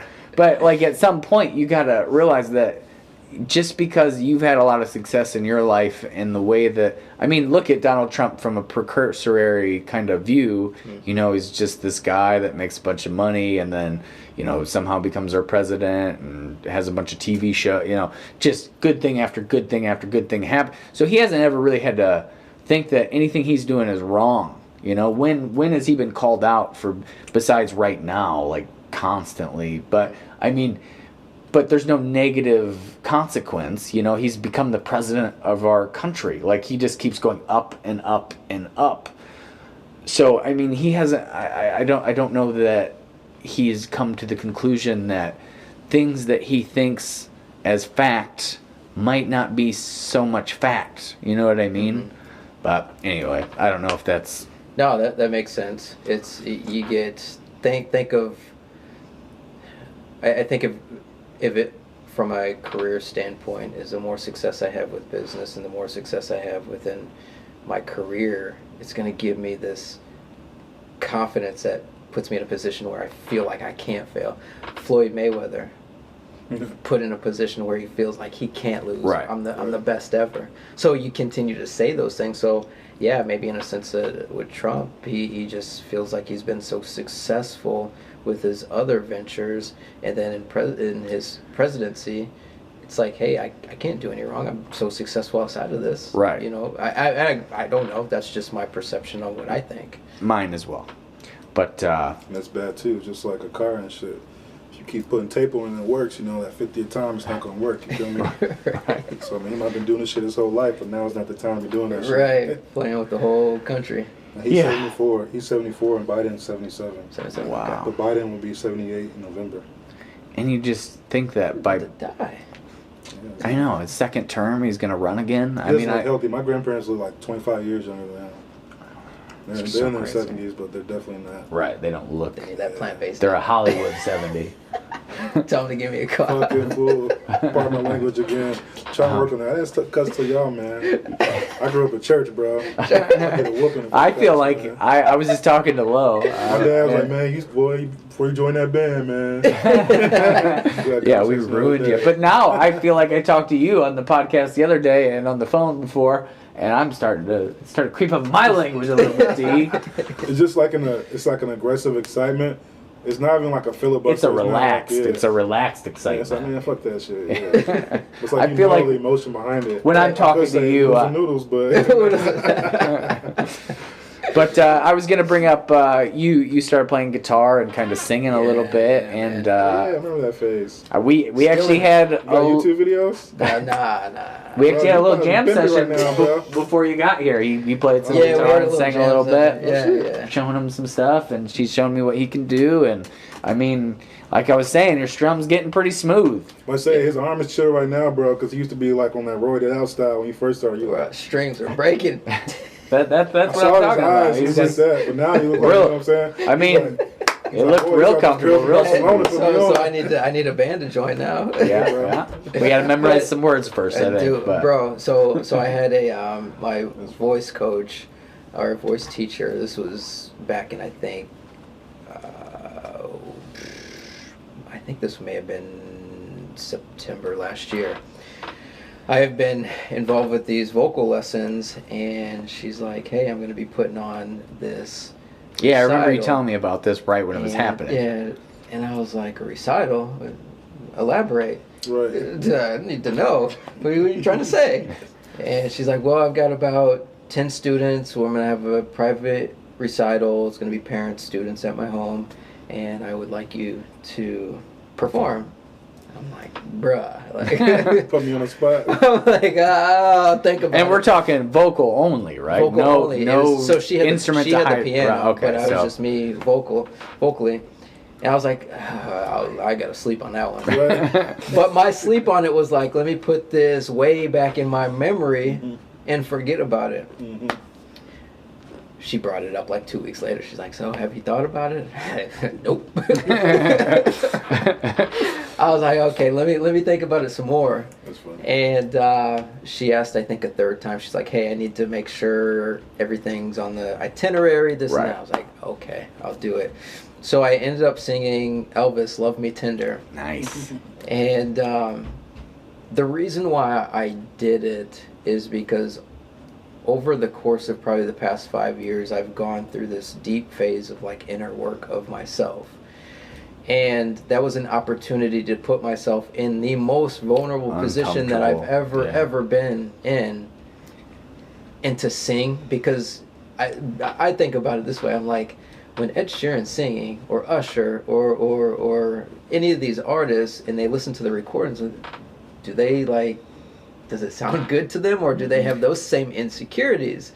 And so I think it depends on the day. Yeah. I mean, I think I'm good sometimes, and then other times I listen to myself and I'm like, what am I doing? Am I worth anything? Like, I don't know. Yeah, I feel you. So I was like trying to walk her into like saying, am I good enough to sing? Like, you wouldn't ask me to sing if I was terrible, right? But I ended up doing it, and of course I forgot some of the words, but I was smooth with it, and I just repeated a line. Right. Well, we had kind of talked about it before. I said my grandpa's calling. Yeah, go for it. We talked about it a little bit beforehand, and I remember your apprehension for doing it, and I was like, okay, so this is what's going to happen. You're going to go up there, and your adrenaline's going to be on 12, where you're used to singing maybe with just your teacher one-on-one, and you might be at a 7 there. But when you're in front of like a whole group of people, the room energy kind of brings your awareness up. Bro. Your senses heighten. Me and D were talking when we go to play our last couple songs. You get like, he was like the limitless pill when it hits and your eyes get wide. That's kind of what you're feeling, but how you deal with that. The first time is always terrible. I remember the first time I took a vocal class in college, and the first day they made me sing a cappella in front of the whole class, and Lord. The tightening, and then overexerting, like not hitting my notes right, because the adrenaline's so high, and you don't know, like, the whole time you're performing, anytime, even after your first time, even if you've been doing it for as long as I have, you're fighting that adrenaline because you're just trying to calm down, but you're also trying to keep the energy up, and then you're trying to stay calm at the same time, and it's just that battle, because you can practice till you're blue in the face, and 90% of that practice might sound really, really good. You get up in front of 10 people that have never heard you sing before, and you're just trying to calm down, and that first time you're not even thinking that, you're just like, what are the words? Like, bro, what's funny is I had the lyrics right there, but I was too nervous to even look down at them. Yeah. So I was so nervous, but I will say I hit every single note, especially the high note of that song. Right. So that was like, and I nailed it. Like, it was perfect. And it's crazy. I think a lot of people don't really think about how much it is really like sports. You've been a sports guy your whole life, and it's just practice, repetition, muscle memory, all those same things that are involved with music. Now, I mean, if you look at high-level sports, there's a lot of feeling in what I think those athletes do. I think they put themselves out there, and they like feel every moment, and that's what you're trying to do as a musician as well. I think there's a lot of parallels there that I think but because lots of people that are in sports don't end up in, I mean, there's definitely people that go back and forth and crossover. I was one of those people that, I was really into sports in high school. I still try to be athletic. I still try to, we go sparring and stuff like that. But, if you're not exposed to both worlds, you don't really see the similarity. And I think there is a lot of overlap there that doesn't really get, like, music people tend to think, oh, I'm nothing like an athlete. And then athletic people be like, oh, I'm nothing like somebody in the arts. Bro, I think the sense is, like, the adrenaline is much higher when you're on stage. Well, I think it's whatever you're least comfortable with. The adrenaline's going to be a little higher. Yeah. If like you played basketball, right? Basketball, track, football. Right. So going out and playing basketball and shooting, like, or like, I feel like track, you just run. It's not really quite the same. But like going out, like, if you're really like uncomfortable, but running out on the football field, right before you're playing, could be just as scary if you're more comfortable singing on stage. You know what I mean? Like, because you've done that, you've been exposed to that for so long. Maybe that's your, like, so that it can go both ways, ultimately, is what I'm trying to say. All the times, so since age maybe 10 through, because I played in college as well, every time the game would start, I was cool. And then that first play, that was my number. That's the same feeling I got but that's the same feeling I got when track, but with basketball, I never really felt that. And I think it was just, like, different. And so... And maybe that's just because you just felt more comfortable. You felt more comfortable on the court. Yeah. You don't think so? I wasn't getting hit. I mean, most guys had 50, 60, 70 pounds on me in football. Right. And then track, you had, what if I false start? Yeah, so I never really worried too much about that. In basketball, you can foul somebody. Okay, damn, I got a foul. No big deal. So yeah, that performance, the ultimate reason why is just to put myself in a position to become vulnerable, so I can learn some of these, so I can continue pushing myself towards the edge of just like being a holistic person and not having some of these holes where, man, I need to work there. And I'll always continue to have to work on myself.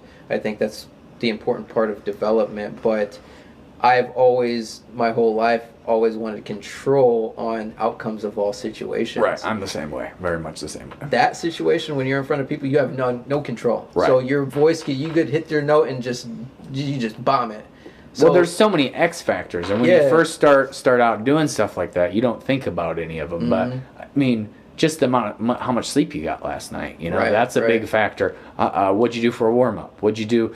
What'd you drink? What'd you eat? What'd you, all these little things. And I'm sure some of it in my head, like, I'm probably a little superstitious, honestly. I try to keep a pretty similar regimen every day I perform because I don't want to be caught. But there's still no element of control. I mean, I can do it to a point, but like, I can do it maybe 75%, but that last 25% isn't up to me. You know what I mean? Like you're saying, like, it's just, we'll see how it goes, hope for the best. But 100%. And sometimes it turns out amazing and it's like the best night. And then sometimes there's just nothing, you can't hit right notes. Right. Like, So change of weather. Yeah. Change of weather. may dry out your voice a little bit. Right. So, so yeah, that was it was a good experience. Would I do it again? I'm not sure, but Maybe sing and play with your guitar though. maybe. And that's just like another whole different level of actually having to focus in on playing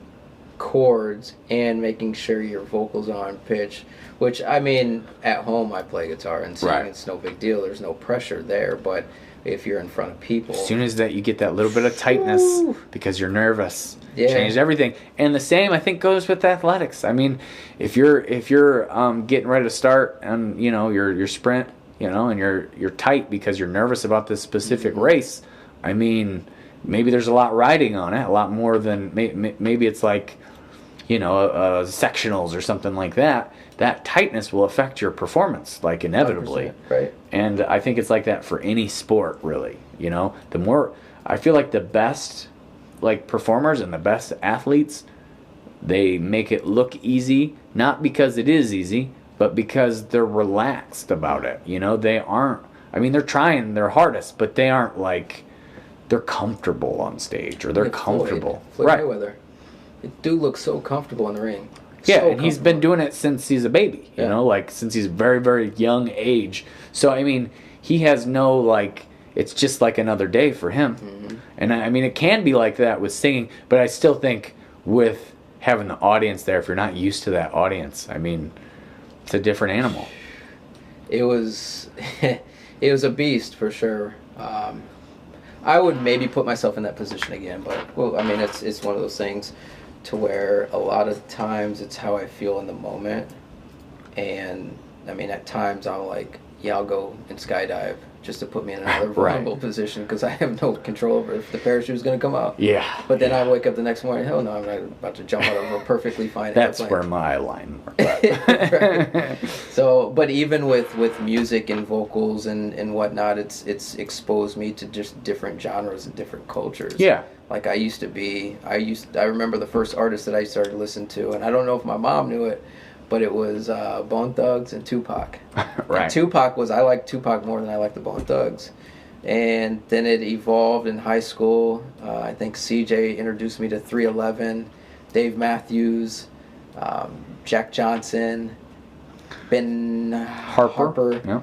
And so I was like, okay, I wasn't fully sold on it. And then as Red Hot Chili Peppers started coming in, Ed Sheeran started coming in. So I can see the different influences from different backgrounds. Just from music. 100%. And music is like one of those things that's I think it's like, it's definitely a unifier in a lot of ways. Yeah. Because, I'm not, if I hear a song and I like it, I just like it. It doesn't matter who's doing it. Doesn't matter, anything else. Mm-hmm. I think like you're saying, I think your background and stuff like that's going to influence that.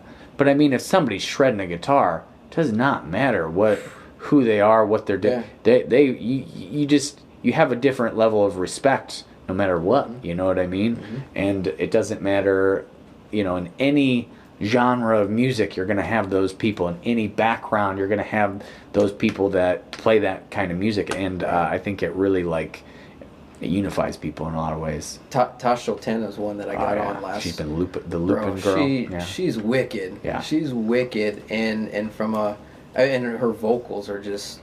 There are some times when she loops things and it doesn't really have that smooth mesh like maybe Ed Sheeran. Right. But it's still it's unique to her. Yeah. And where she's come from, but her music has a story behind it, which is so cool. And you kind of hear about this young Caucasian girl from Australia that went off the deep end with drugs and then found music, and now her music tells a story, and it's just like, man, her music is so cool. And I never thought when I was in high school, when I was just so heavily influenced just by hip hop and rap, that I would be listening to somebody like Tosh Sultana, Ed Sheeran, Red Hot Chili Peppers. But I listen to a lot, but I just don't get into heavy metal and country. I never. System of a Down, the album Mesmerize, They had some cool stuff. That was one because they had like it was real hard and then it break down and real mellow. Yeah, that was I think I like that. But there was a lot of ADD in their songs, but their singer could sing. And I mean there was some yelling and screaming and stuff too, but you know that stuff throws me as well. I don't get really into that, but they're all super talented. There's no denying that, and I think in every genre of music, no matter what it is, you'll find those people that. There's no question that person is just good at like, and you can respect it, you know, even if it's not your cup of tea necessarily. You can at least be like, oh, I kind of get it. Yeah. You know what I mean? Yeah, and I think that's the unifier. 100%. Look at Bob Marley when he was trying to unite Jamaica during all the political tensions there, and like that was fascinating to see one person trying to unify a nation through music. Right. And people were like, they said, oh, Bob Marley, this, like, passion and, and empathy. And that's just so. There was one quote by Muhammad Ali that reminds me is Muhammad Ali was like, how do you want people to remember you? And he said, and I'm probably butchering how he said, he's like, well, I want them to remember me by a tablespoon of empathy. I want them to remember me at 2 tablespoons of passion.